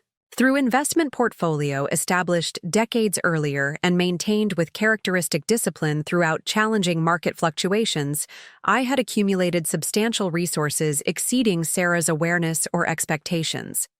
These financial reserves, managed with trademark conservative approach, emphasizing security above speculative returns, had created opportunity leveraging Mitchell family's own manipulation patterns toward productive boundary establishment serving potential relationship reconstruction rather than permanent division.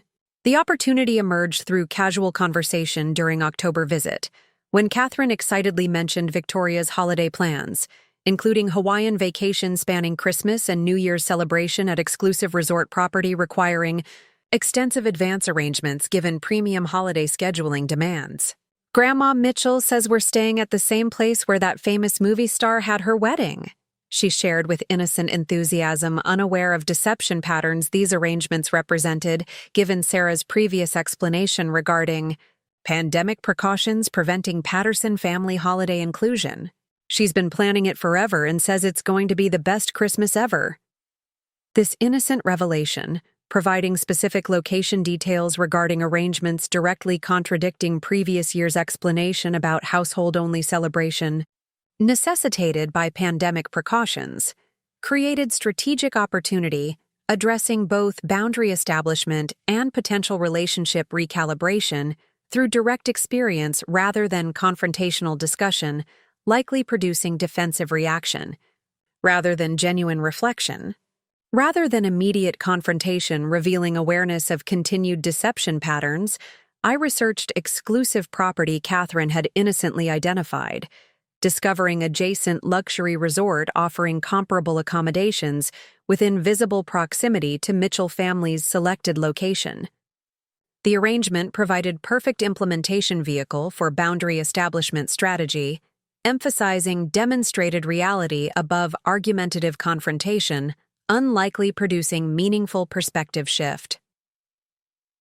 working through discreet travel advisor. Maintaining appropriate privacy protocols, I arranged premium oceanfront villa accommodation at neighboring property for duration matching Mitchell family's Hawaiian holiday schedule. The location provided optimal visibility, ensuring unavoidable proximity awareness, while maintaining appropriate separation, preventing unnecessary direct confrontation, potentially damaging relationship repair possibilities through emotional escalation. The arrangements, financially insignificant given investment portfolio growth accumulated through decades of disciplined management, created perfect demonstration, addressing multiple misperceptions simultaneously without argumentative confrontation, likely producing defensive reaction rather than genuine reconsideration of established patterns. These holiday arrangements directly challenged Sarah's perception regarding my financial capacity, monitoring requirements, independence limitations, and decision-making authority without creating unnecessary confrontation through explicit accusation or emotional escalation. The approach leveraged natural consequences, creating experiential learning opportunity, where verbal confrontation would likely produce defensive justification rather than genuine reflection regarding concerning patterns developing within family system. As December progressed, Sarah's communications regarding holiday arrangements maintained deception pattern established previous year, with explanation about small family gathering, creating special celebration given first Christmas without Robert. The continued misrepresentation, maintaining narrative about modest holiday plans despite extensive Hawaiian arrangements, demonstrated persistent pattern regarding information manipulation serving Mitchell family prioritization rather than honest communication, supporting authentic relationship development. We're keeping things simple this year out of respect for your adjustment process, she explained during early December visit, presenting specially selected gift ostensibly representing modest holiday exchange, aligned with subdued celebration narrative. Just immediate family gathering at our house, remembering Dad while creating new traditions supporting moving forward. The explanation, directly contradicting detailed Hawaiian arrangements Catherine had innocently revealed, created perfect documentation completing pattern evidence, supporting strategic response, addressing systematic deception rather than isolated misunderstanding, potentially justifying more charitable interpretation regarding concerning behaviors observed throughout preceding year. Rather than confrontational challenge exposing awareness of continued deception, I maintained neutral response, acknowledging stated plans without directly engaging fabricated narrative, potentially triggering defensive reaction before strategic implementation created natural consequence framework, supporting potential perspective shift through direct experience rather than argumentative confrontation. I appreciate your thoughtfulness regarding my adjustment process. I responded with calm neutrality, neither confirming belief nor challenging obvious deception. I've arranged personal plans supporting my specific needs during this transition. Period, and look forward to celebrating with grandchildren when your schedule permits, either before or after your immediate family gathering. This balanced response, neither exposing deception awareness nor endorsing fabricated narrative, maintained strategic positioning supporting implementation phase while preventing premature confrontation, potentially undermining experiential learning opportunity created through carefully arranged proximity during supposed small family gathering, actually occurring at exclusive Hawaiian resort property.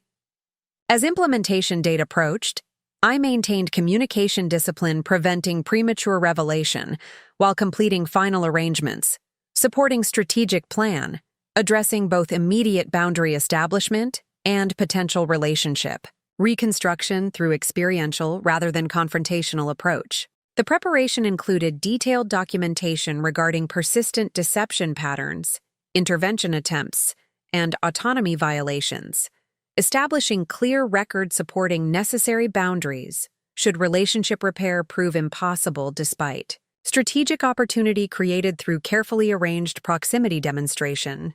The departing flight from Raleigh-Durham International Airport provided final confirmation regarding Mitchell family arrangements, with unplanned encounter in premium departure lounge, revealing Sarah, James, children, and Victoria, awaiting same Hawaiian destination connection, though seated sufficiently distant to remain unaware of my presence due to strategically selected location, providing observation opportunity without premature interaction, potentially disrupting implementation sequence. Watching their pre-boarding preparations, Victoria directing family positioning for departure photo documentation, while Sarah arranged children's travel accessories, provided emotional challenge requiring significant self-regulation maintaining, strategic discipline despite natural hurt. These continued deception patterns certainly generated the commitment to strategic implementation, rather than emotional confrontation, reflected lifelong values prioritizing purposeful response above reactive engagement, regardless of legitimate justification.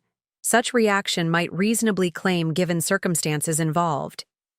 Upon reaching Maui destination and completing discreet transportation to neighboring resort property, I arranged communication blackout, preventing premature discovery while establishing optimal observation position within oceanfront villa, providing clear visibility of Mitchell family's selected property across picturesque bay, separating exclusive resort locations. The arrangement created perfect implementation environment, combining privacy protection with strategic positioning, supporting unavoidable proximity awareness, once appropriate revelation sequence initiated through carefully timed communication. For 3 days, I maintained observation discipline, noting established patterns within Mitchell family holiday activities, while completing final preparation for strategic revelation, addressing multiple misperceptions through single coordinated demonstration. The patience, allowing Mitchell family to establish vacation routine before implementing revelation sequence, reflected measured approach prioritizing controlled implementation above emotional satisfaction, potentially derived from immediate confrontation regardless of legitimate justification. Such approach might reasonably claim the optimal opportunity emerged on 4th day, when Mitchell family arranged sunset catamaran cruise clearly visible from my oceanfront terrace, providing perfect photographic documentation, completing implementation sequence addressing multiple misperceptions through single coordinated revelation. The timing, allowing sufficient vacation establishment while maintaining adequate remaining duration supporting potential processing before returning home, reflected strategic consideration, balancing immediate boundary establishment against longer-term relationship reconstruction possibilities. Using high-quality camera equipment providing exceptional zoom capacity, I documented Mitchell family's sunset cruise participation through series of clear photographs, establishing undeniable evidence regarding actual holiday arrangements directly. Contradicting narrative about small family gathering, ostensibly respecting my adjustment process. The images captured Sarah, James, children, and Victoria clearly enjoying premium experience, representing exact opposite of modest celebration described in multiple communications, maintaining deception narrative established previous year. Rather than confrontational message potentially triggering defensive reaction, preventing meaningful reflection. I composed measured text, combining photographic evidence with simple observation, establishing awareness without accusatory language that might undermine potential relationship reconstruction despite necessary boundary establishment the situation certainly required. The sunset views from my villa at Whaley Beach Resort are truly spectacular. I can see your catamaran cruise quite clearly from my oceanfront terrace. Perhaps we could arrange beachfront dinner together tomorrow evening since we're staying at neighboring properties. The grandchildren might enjoy showing me the resort activities they've been experiencing during your family gathering. This measured communication, establishing awareness without accusatory language, created perfect revelation mechanism addressing multiple misperceptions through single coordinated demonstration while maintaining relationship repair possibilities through non-confrontational approach. Despite legitimate grievance, such confrontation might reasonably express given circumstances involved. The message delivery created immediate observable impact visible through high-quality optics as Sarah checked her phone during catamaran cruise. Her physical reaction demonstrating unmistakable shock transitioning rapidly through multiple emotional states visible even across considerable distance separating vessels from observation position.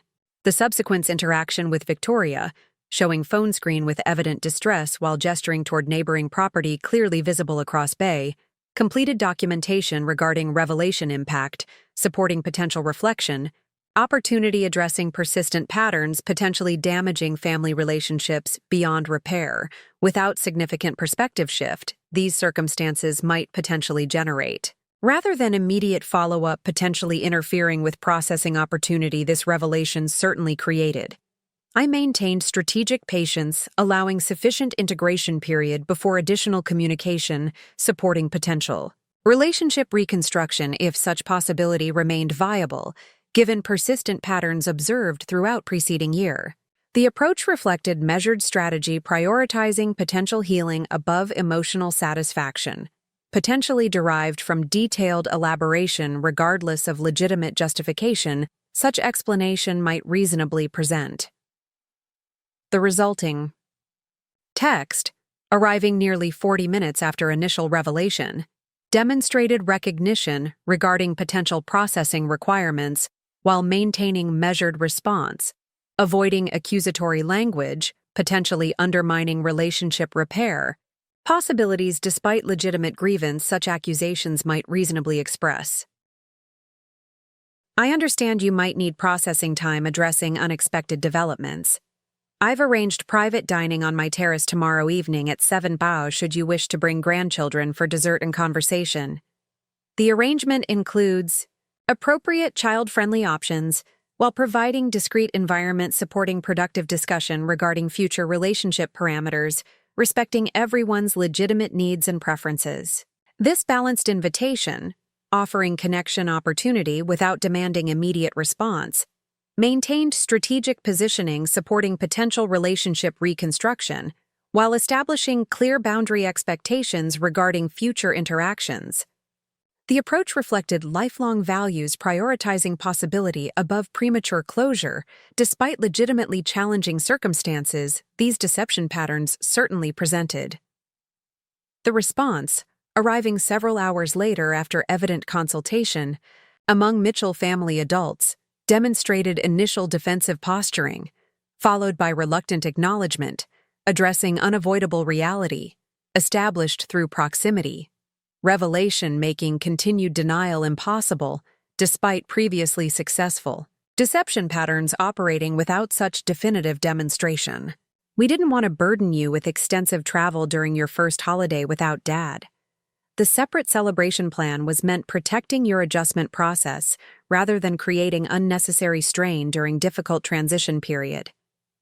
We should discuss the misunderstanding tomorrow after children's scheduled activities conclude around 6:30. The explanation, attempting to reframe deliberate deception as considerate protection, reflected predictable initial response, emphasizing justification above accountability. However, the acceptance regarding meeting arrangement demonstrated potential openness toward relationship recalibration, despite defensive framing, suggesting limited immediate recognition regarding concerning patterns requiring significant boundary, establishment supporting healthier future interactions. This tenuous opening, while maintaining problematic justification narrative, provided sufficient foundation supporting next implementation phase, addressing broader patterns beyond specific holiday deception these arrangements represented. The opportunity, while challenging given established dynamics, created potential framework supporting necessary boundary establishment within context, maintaining relationship possibilities despite significant trust damage these persistent patterns had certainly generated. The significant development occurred not through confrontational accusation, but orchestrated demonstration establishing undeniable reality, challenging multiple misperceptions simultaneously without argumentative engagement, potentially undermining reflection opportunity. This proximity revelation certainly created. The approach leveraged natural consequences creating experiential learning situation where verbal confrontation would likely produce defensive justification rather than genuine reconsideration regarding concerning patterns developed within family system. As I prepared for crucial conversation potentially determining future relationship parameters, I maintained strategic focus, prioritizing necessary boundary establishment while preserving connection possibilities should sufficient recognition emerge regarding problematic patterns requiring significant recalibration, supporting healthier family dynamics.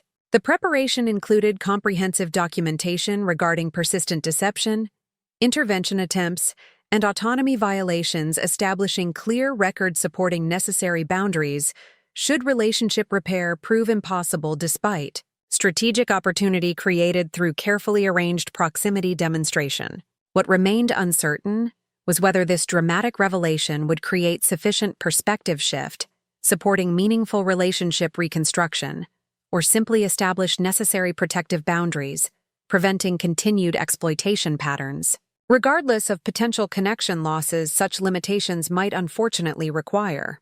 The uncertainty reflected challenging reality regarding adult relationships, where capability exists, supporting either positive reconstruction or permanent division, depending on individual choices following significant boundary violations. Such deception patterns certainly represented.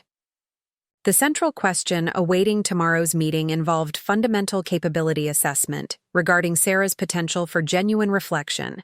Addressing these concerning patterns rather than maintained justification continuing problematic dynamics. Despite unavoidable evidence challenging multiple misrepresentations simultaneously exposed through single coordinated demonstration, the answer would determine whether carefully arranged encounter would initiate healing process or simply establish necessary protection despite unfortunate relationship consequences such boundaries might sadly require. The strategic preparation, supporting potential positive outcome while establishing essential protection against continued exploitation, reflected lifelong approach balancing optimism against practical reality. Characteristic perspective maintaining possibility without naive vulnerability regardless of legitimate disappointment. These circumstances certainly generated. The balance demonstrated values consistency spanning decades. Despite significantly challenging relationship dynamics, these deception patterns undeniably presented. As Hawaiian sunset colors painted spectacular backdrop against neighboring resort profiles, I arranged terrace seating supporting productive conversation, balancing privacy consideration against appropriate openness, reflecting commitment toward potential relationship reconstruction.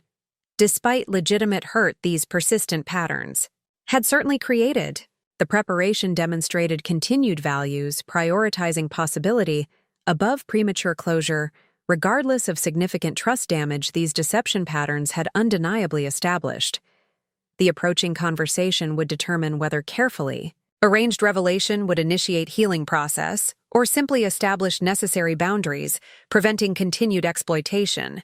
Despite unfortunate relationship consequences such protection might sadly require. The uncertainty reflected challenging reality regarding family relationships, where deception patterns create significant trust damage requiring substantial recognition, supporting meaningful reconstruction, rather than continued justification, maintaining problematic dynamics despite unavoidable evidence exposing concerning patterns requiring significant recalibration, supporting healthier interactions moving forward. The ocean breeze carried the scent of plumeria across my private villa terrace as I made final preparations for the evening's conversation.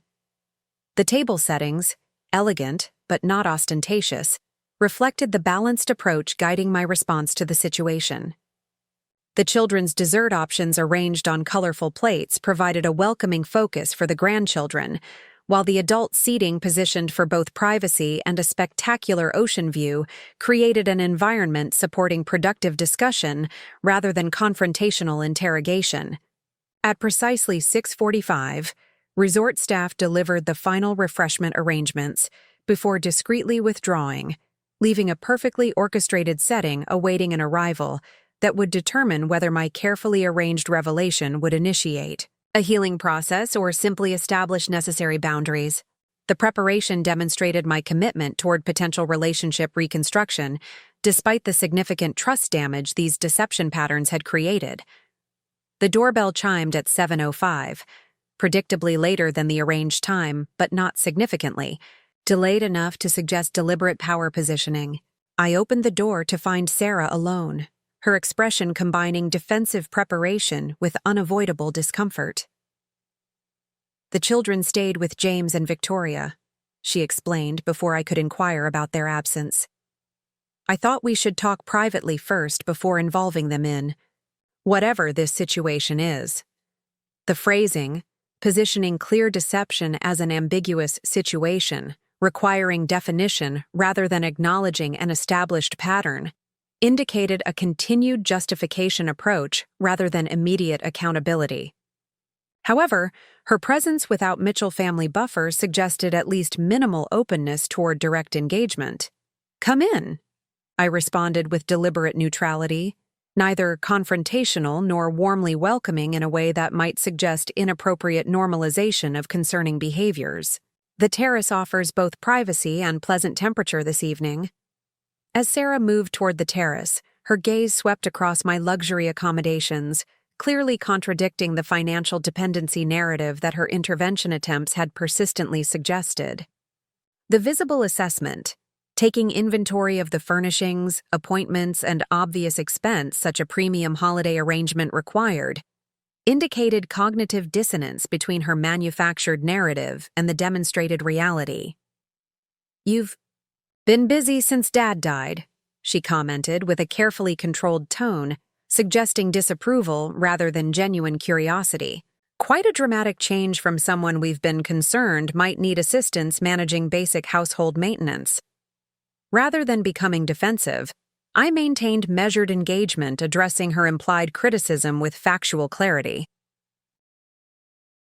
"I've managed household maintenance, investment portfolios, and international travel arrangements simultaneously for decades," I noted while gesturing toward the terrace seating. "The specific location represents a new experience, though the capability has remained consistent throughout my adult life regardless of marital status or age progression." Once seated at the terrace table with a spectacular ocean view creating a peaceful backdrop despite the conversation tension, I allowed a momentary silence, providing opportunity for Sarah's initiative regarding discussion parameters. "I don't understand why you've created this elaborate setup," she finally stated, gesturing toward the neighboring resort, visible across the picturesque bay, where the Mitchell family continued their vacation activities. "If you wanted to join our family vacation, you could have simply said so instead of arranging this parallel situation, creating obvious tension during what was supposed to be a relaxing holiday. I've arranged these accommodations to address a pattern requiring clear response rather than for specific holiday participation," I explained calmly. "These arrangements demonstrate reality contradicting several narratives that have developed since your father's passing. Narratives requiring correction if we're to have a healthier relationship moving forward." Sarah's expression tightened, with clear resistance regarding my pattern characterization, rather than seeing this as an isolated incident. "We've been worried about you since Dad died," she insisted with practiced sincerity that contradicted the obvious evidence surrounding our current meeting circumstances. The isolation, maintaining too much house, managing complex finances during a grief period, these create natural concerns any loving daughter would have for a widowed mother navigating a significant life transition. Rather than debating her abstract characterization, I introduced specific evidence addressing concrete behaviors requiring correction. "Let's address specific situations to support a productive discussion," I suggested, while retrieving a folder containing documentation regarding concerning patterns developed since Robert's passing. "Beginning with holiday arrangements last December when you explained that pandemic precautions prevented gathering while actually arranging a Hawaiian vacation with the Mitchell family. You didn't acknowledge the actual circumstances creating my exclusion, but instead claimed health considerations were the issue." Sarah's expression shifted from practiced concern toward a defensive posture. "Last year was complicated with ongoing pandemic considerations and your recent grief," she began, attempting to reframe deliberate deception as a circumstantial misunderstanding despite clear evidence to the contrary. "Victoria had arranged a family tradition opportunity before realizing potential complications regarding your situation. We made a difficult decision protecting your feelings rather than creating obligation during a challenging transition period. Rather than engaging with her specific justification, I maintained an evidence-based approach, introducing additional documentation, addressing the broader pattern rather than just this isolated incident. The holiday situation represents an established pattern rather than an isolated circumstance, I noted while presenting additional documentation regarding intervention attempts following Robert's death. These materials show a coordinated campaign, suggesting incapacity despite all professional evaluations contradicting such assessment.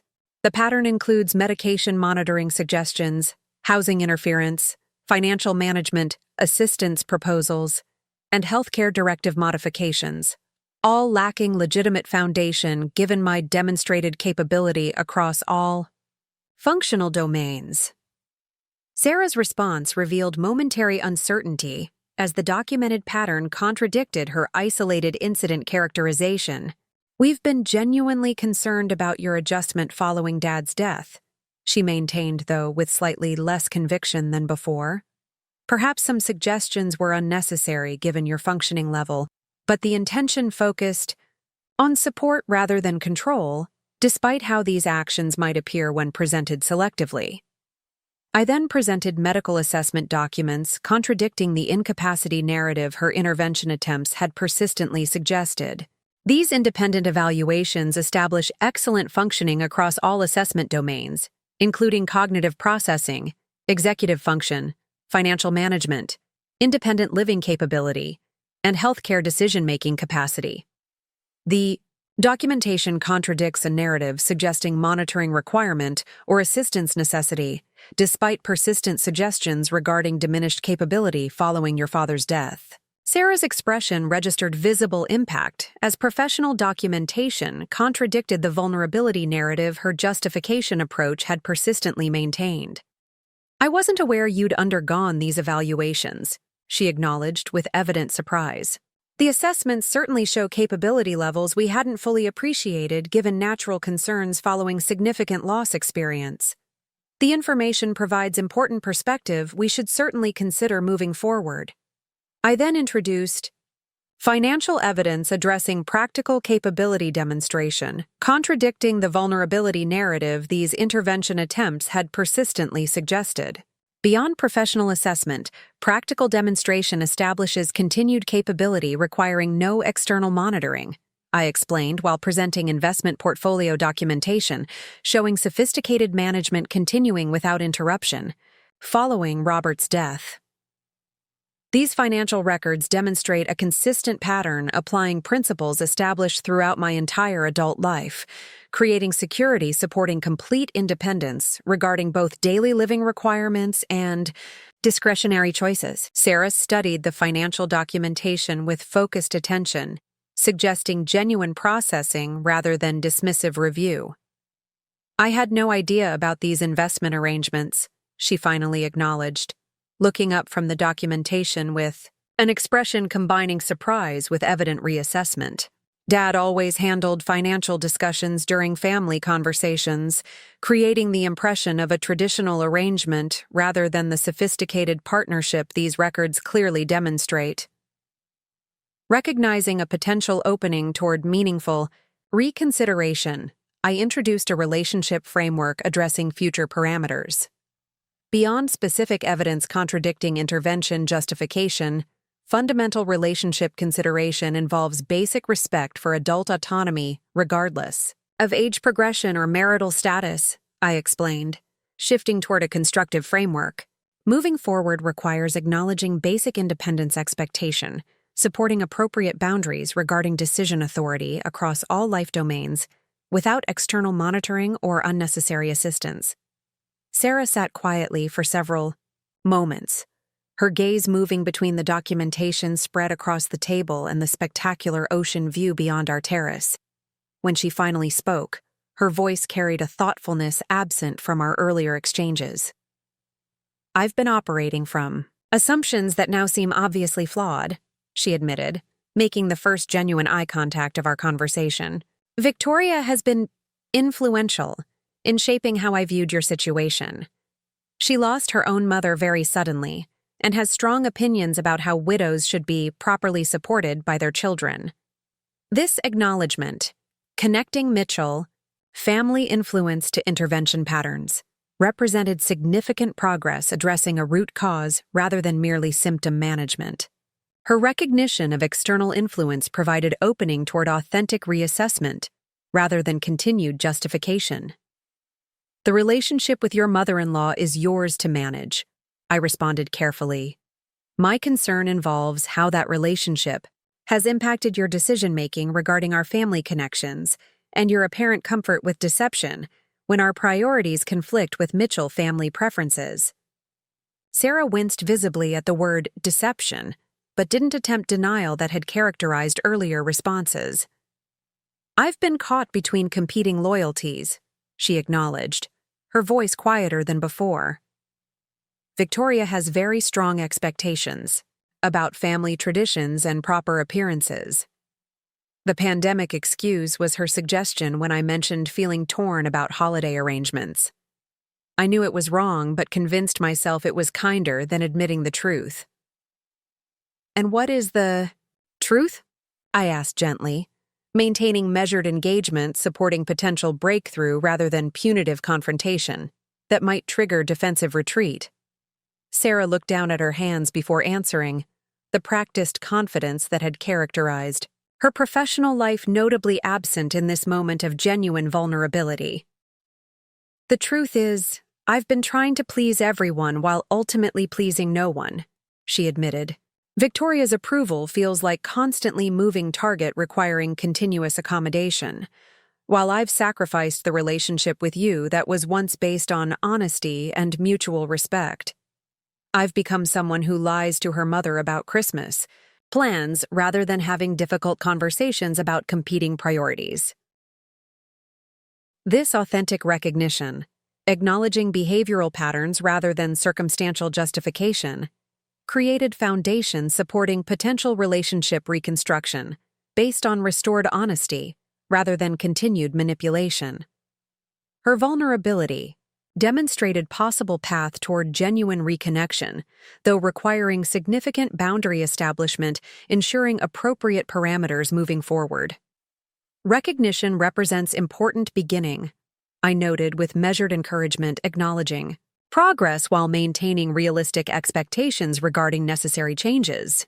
"Rebuilding trust requires consistent demonstration over time rather than single conversation, regardless of apparent sincerity."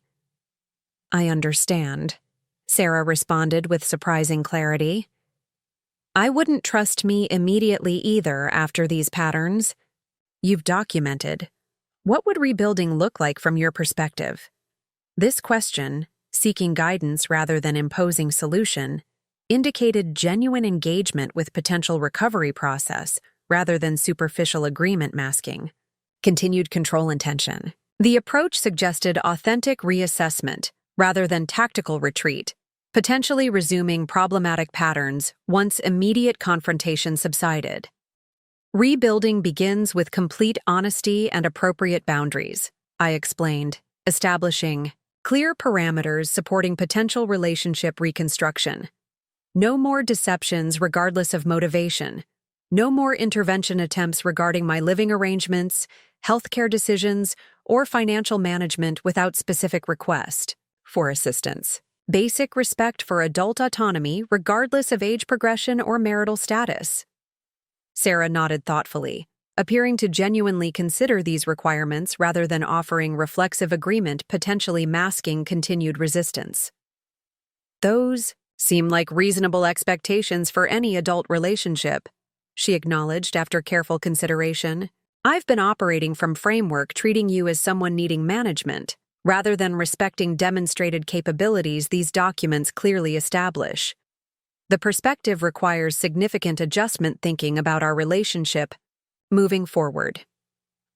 "And the Mitchell family influence?" I asked gently, addressing crucial factor potentially undermining genuine change if left unaddressed, despite apparent recognition regarding problematic patterns. Sarah's expression reflected complex emotions as she considered this central challenge requiring difficult navigation between competing relationship demands, potentially creating ongoing loyalty conflicts absent significant boundary establishment. "That's the hardest part," she admitted with surprising candor. "Victoria has strong personality with clear expectations regarding family priorities and appropriate arrangements. Managing her disappointment when our plans don't align with her preferences creates substantial pressure that I've handled poorly by avoiding conflict rather than establishing clear boundaries. Your relationship with your mother-in-law requires your management using whatever approach you determine appropriate," I reiterated, maintaining focus on our relationship parameters rather than attempting controlling influence potentially replicating. Problematic patterns from opposite direction. My concern involves how that relationship impacts our family connection and your apparent comfort with deception when priorities conflict. "I understand," Sarah responded with thoughtful engagement, rather than defensive deflection characterizing earlier exchanges. "The deception represents fundamental breach requiring significant correction regardless of motivation, potentially explaining poor choices. Rebuilding trust requires consistent honesty, moving forward without exception, regardless of potential disappointment my boundary establishment might create within other relationships. This recognition, acknowledging core issue requiring correction, established foundation supporting potential relationship reconstruction based on restored integrity rather than continued manipulation." Her clarity demonstrated possible path toward genuine reconnection, though requiring consistent demonstration over time rather than single conversation regardless of apparent sincerity. "Would you be willing to join us tomorrow for beach day with the children?" she asked tentatively, suggesting immediate opportunity demonstrating changed approach rather than merely theoretical agreement. "I'll explain to Victoria that we've reconnected and will be spending time together during remaining vacation days." Her response becomes my challenge to manage appropriately rather than creating deception, avoiding potential disappointment. This practical application, implementing boundary establishment within immediate situation, indicated genuine commitment toward changed behavior rather than superficial agreement without actual implementation. The approach suggested authentic reassessment rather than temporary accommodation, potentially reverting to problematic patterns once immediate confrontation pressure subsided. "I'd enjoy spending time with the grandchildren," I agreed, accepting reconnection opportunity while maintaining measured expectations regarding long-term change, requiring consistent demonstration rather than single interaction. Morning beach. Activities would provide pleasant reintroduction without overwhelming their vacation schedule with sudden adjustments. Sarah's expression showed visible relief regarding acceptance, though maintaining thoughtful engagement rather than immediate celebration, potentially suggesting too easy resolution regarding serious trust violations requiring significant restoration. Process rather than instant forgiveness without demonstrated change. "I'll need to have honest conversation with James and Victoria tonight regarding changed arrangements," she acknowledged, demonstrating immediate application addressing core issues rather than continued avoidance characterizing previous behavior patterns. "The discussion requires clear boundary establishment I've avoided throughout our relationship, creating problematic patterns affecting multiple family connections through conflict avoidance, rather than healthy navigation between legitimate, competing priorities. That conversation represents your responsibility, requiring whatever approach you determine appropriate," I affirmed, maintaining focus on our relationship parameters rather than attempting control, potentially replicating problematic patterns from opposite direction. "My concern involves consistent honesty between us moving forward without exception, regardless of potential complications my inclusion might create within other relationship dynamics."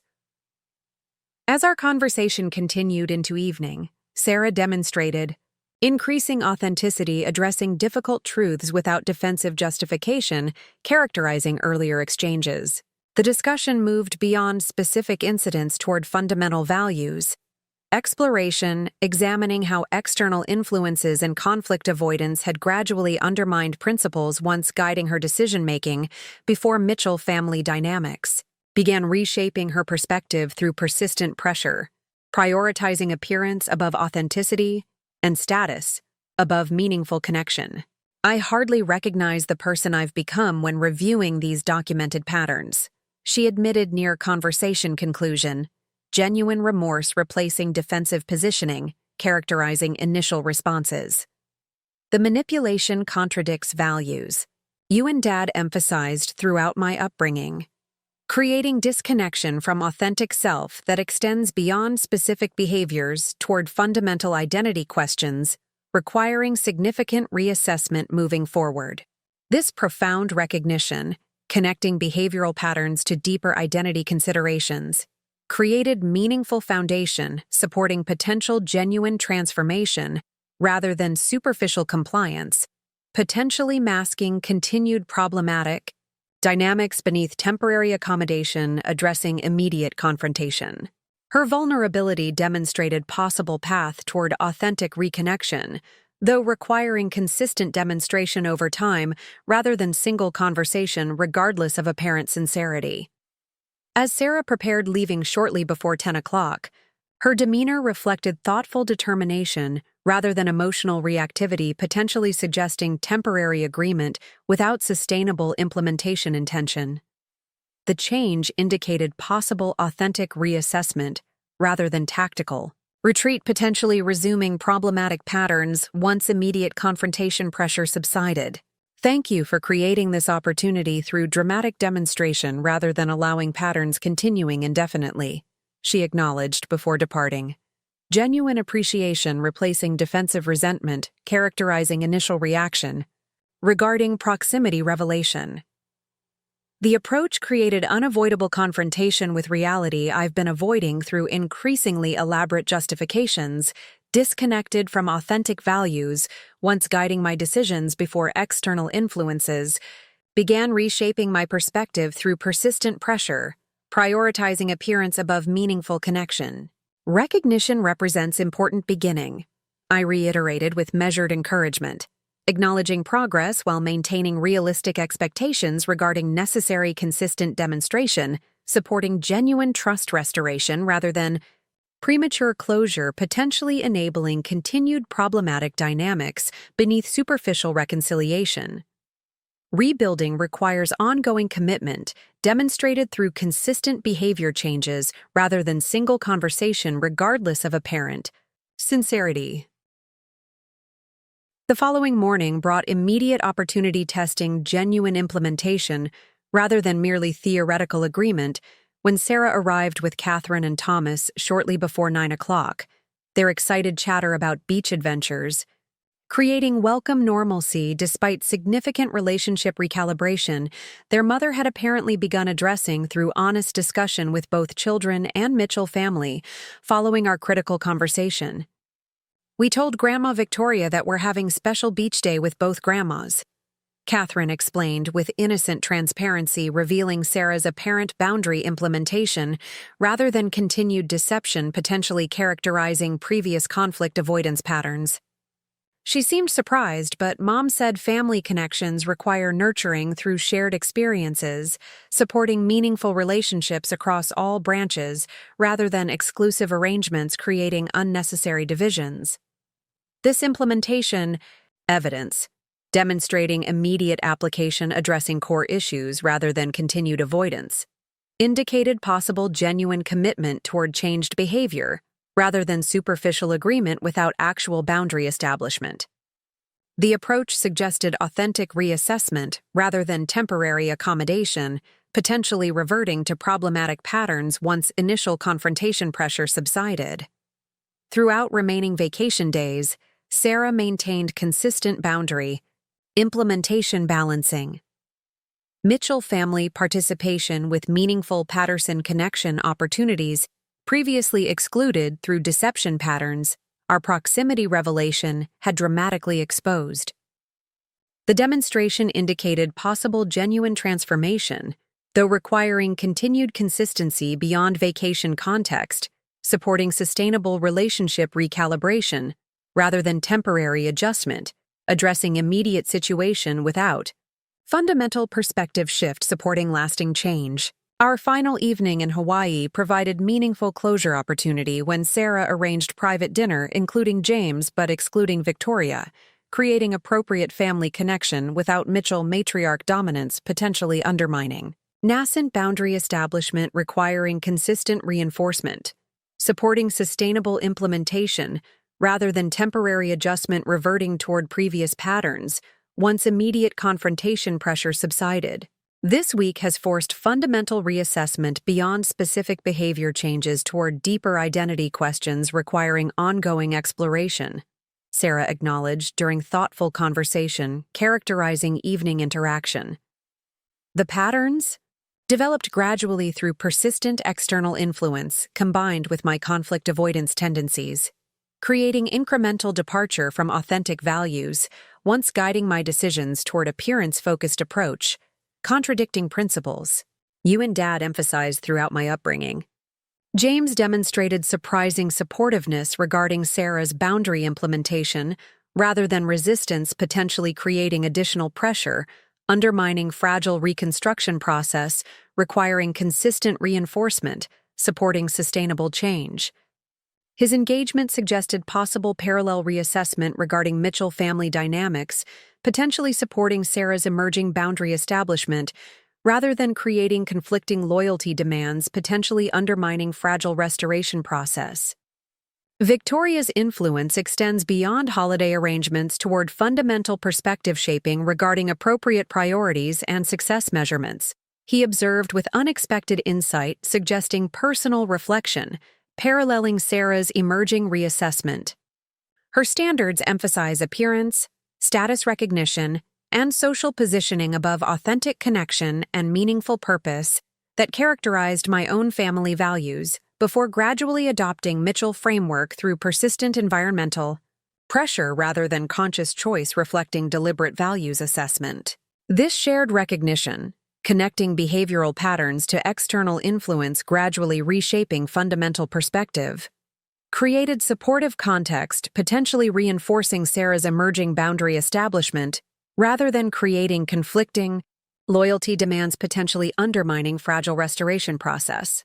Their mutual acknowledgement suggested possible parallel journey toward authentic values, reconnection, though requiring consistent implementation beyond vacation context, supporting sustainable change, rather than temporary adjustment, addressing immediate situation without fundamental perspective shift. Returning home following revealing Hawaiian encounter, I maintained measured expectations regarding long-term transformation, while acknowledging promising indicators suggesting possible genuine reassessment rather than tactical retreat potentially, resuming problematic patterns once immediate confrontation pressure subsided. The approach reflected lifelong balanced perspective, combining hopeful engagement with practical reality assessment, supporting appropriate expectations regarding complex human relationships, requiring consistent demonstration beyond initial recognition, regardless of apparent sincerity. Subsequent months provided encouraging evidence supporting cautious optimism regarding sustainable change, rather than temporary adjustment, as Sarah maintained consistent boundary implementation, balancing Mitchell family participation with meaningful Patterson connection without previous deception patterns our proximity revelation had dramatically exposed. Her approach demonstrated emerging authenticity, navigating competing demands through direct engagement rather than manipulation, previously characterizing conflict avoidance tendencies, gradually undermining her authentic values before external influence began reshaping her perspective through persistent pressure, prioritizing appearance above meaningful connection. Perhaps most significantly, Sarah initiated therapy addressing deeper identity questions, extending beyond specific behavior changes toward fundamental reassessment, examining how external influences and conflict avoidance had gradually disconnected her from authentic self-guiding principles once directing her decisions before Mitchell dynamics began reshaping her perspective. The process demonstrated genuine commitment toward sustainable transformation rather than superficial compliance, potentially masking continued problematic patterns beneath temporary accommodation, addressing immediate confrontation. 6 months. Following Hawaiian revelation, Sarah invited me joining family dinner celebrating Catherine's birthday, event previously dominated by Mitchell traditions without Patterson inclusion, through various justifications maintaining separation patterns. Our proximity encounter had dramatically exposed. The invitation represented meaningful implementation, demonstrating continued boundary establishment, rather than temporary adjustment, reverting toward previous patterns, once immediate confrontation pressure subsided. Victoria's tight-lipped greeting, upon my arrival, revealed ongoing adjustment challenges regarding emerging boundary implementation, potentially creating continued pressure testing, Sarah's developing capacity, maintaining consistent limits despite potential disappointment. Her changing approach certainly created within Mitchell relationship dynamics. However, Sarah's quiet confidence navigating these tensions demonstrated growing strength, addressing competing demands through direct engagement rather than manipulation, previously characterizing conflict avoidance, gradually undermining her authentic values. We're creating new traditions honoring connections across all family branches, she explained, when Victoria made pointed reference regarding changing arrangements, potentially undermining established patterns previously prioritizing Mitchell preferences without Patterson inclusion. Balanced participation supports meaningful relationships throughout family system, rather than exclusive arrangements creating unnecessary divisions, contradicting fundamental connection principles, guiding healthy intergenerational bonds. This, clear articulation, establishing appropriate boundaries without unnecessary confrontation, demonstrated developing capacity, maintaining consistent limits despite potential disappointment. Her changing approach certainly created within Mitchell relationship dynamics. Sarah's measured response indicated growing strength, addressing competing demands through direct engagement rather than manipulation previously characterizing conflict avoidance, gradually undermining her authentic values before external influence. Began reshaping her perspective through persistent pressure prioritizing appearance above meaningful connection. As birthday celebration progressed, with noticeably balanced attention, supporting genuine intergenerational connections rather than performance-oriented interactions, characterizing previous gatherings dominated by Mitchell standards, emphasizing appearance above authenticity, Catherine approached with observation demonstrating children's remarkable perceptiveness regarding changing family dynamics. Her mother's emerging boundaries had gradually established following Hawaiian revelation. I like when both my grandmas are together instead of separate celebrations making everyone feel divided, she commented with innocent wisdom, capturing fundamental principle guiding healthy family systems her mother had begun establishing through consistent boundary implementation following proximity encounter dramatically exposing previous deception patterns. Having everyone together feels more like real family, instead of choosing sides creating sad feelings when someone gets left out during special times. This perceptive observation, capturing essential understanding regarding inclusive connections supporting genuine family bonds, demonstrated powerful motivation potentially reinforcing Sarah's continued boundary implementation despite ongoing adjustment challenges.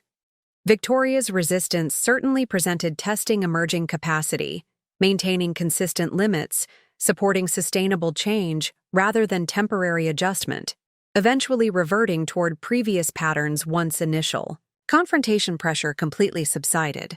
The meaningful transformation following dramatic Hawaiian revelation demonstrated important principle guiding healthy relationship dynamics, regardless of specific circumstances, potentially creating necessary confrontation, supporting genuine perspective. Shift where verbal discussion alone might produce defensive reaction, rather than authentic reassessment. The experience confirmed wisdom regarding actions sometimes communicating essential truths more effectively than words alone, potentially creating experiential learning opportunity where theoretical discussion might simply reinforce existing justification, narratives without producing fundamental perspective reconsideration. As 75-year-old grandmother witnessing remarkable relationship evolution, following carefully orchestrated demonstration, addressing persistent deception patterns, previous approaches had failed effectively challenging. I recognized important lesson extending beyond specific family situation, toward broader understanding regarding necessary boundaries, supporting genuine connection, regardless of apparent reasons, potentially justifying unhealthy dynamics, undermining authentic relationships, without direct confrontation, creating unavoidable examination regarding patterns gradually disconnecting individuals from fundamental values, once guiding decisions before external influences begin reshaping perspective through persistent pressure, prioritizing appearance above meaningful bonds, sustaining genuine human connection, transcending superficial considerations, potentially creating impressive facade, concealing hollow interactions without authentic engagement, supporting purposeful existence across multiple generations, sharing fundamental principles, building meaningful lives regardless of material circumstances, shaping external expressions, honoring essential values, transcending temporary fashions, potentially distracting attention from enduring qualities, supporting fulfilling relationships, representing true wealth, exceeding financial measurements, often dominating mainstream considerations, determining success without honoring deeper purpose, connecting individuals across time through shared understanding regarding principles, guiding meaningful journey through temporary existence toward enduring legacy, supporting continuing exploration, extending beyond individual lifespans through values, transmission, supporting ongoing discovery regarding essential questions defining human experience throughout countless generations, seeking wisdom, transcending temporary circumstances toward timeless understanding, supporting genuine connection, representing most valuable inheritance regardless of material possessions, potentially creating impressive appearance without substance, supporting authentic engagement, representing true wealth beyond conventional measurements. Sometimes life's most important lessons regarding respecting elders require dramatic demonstration.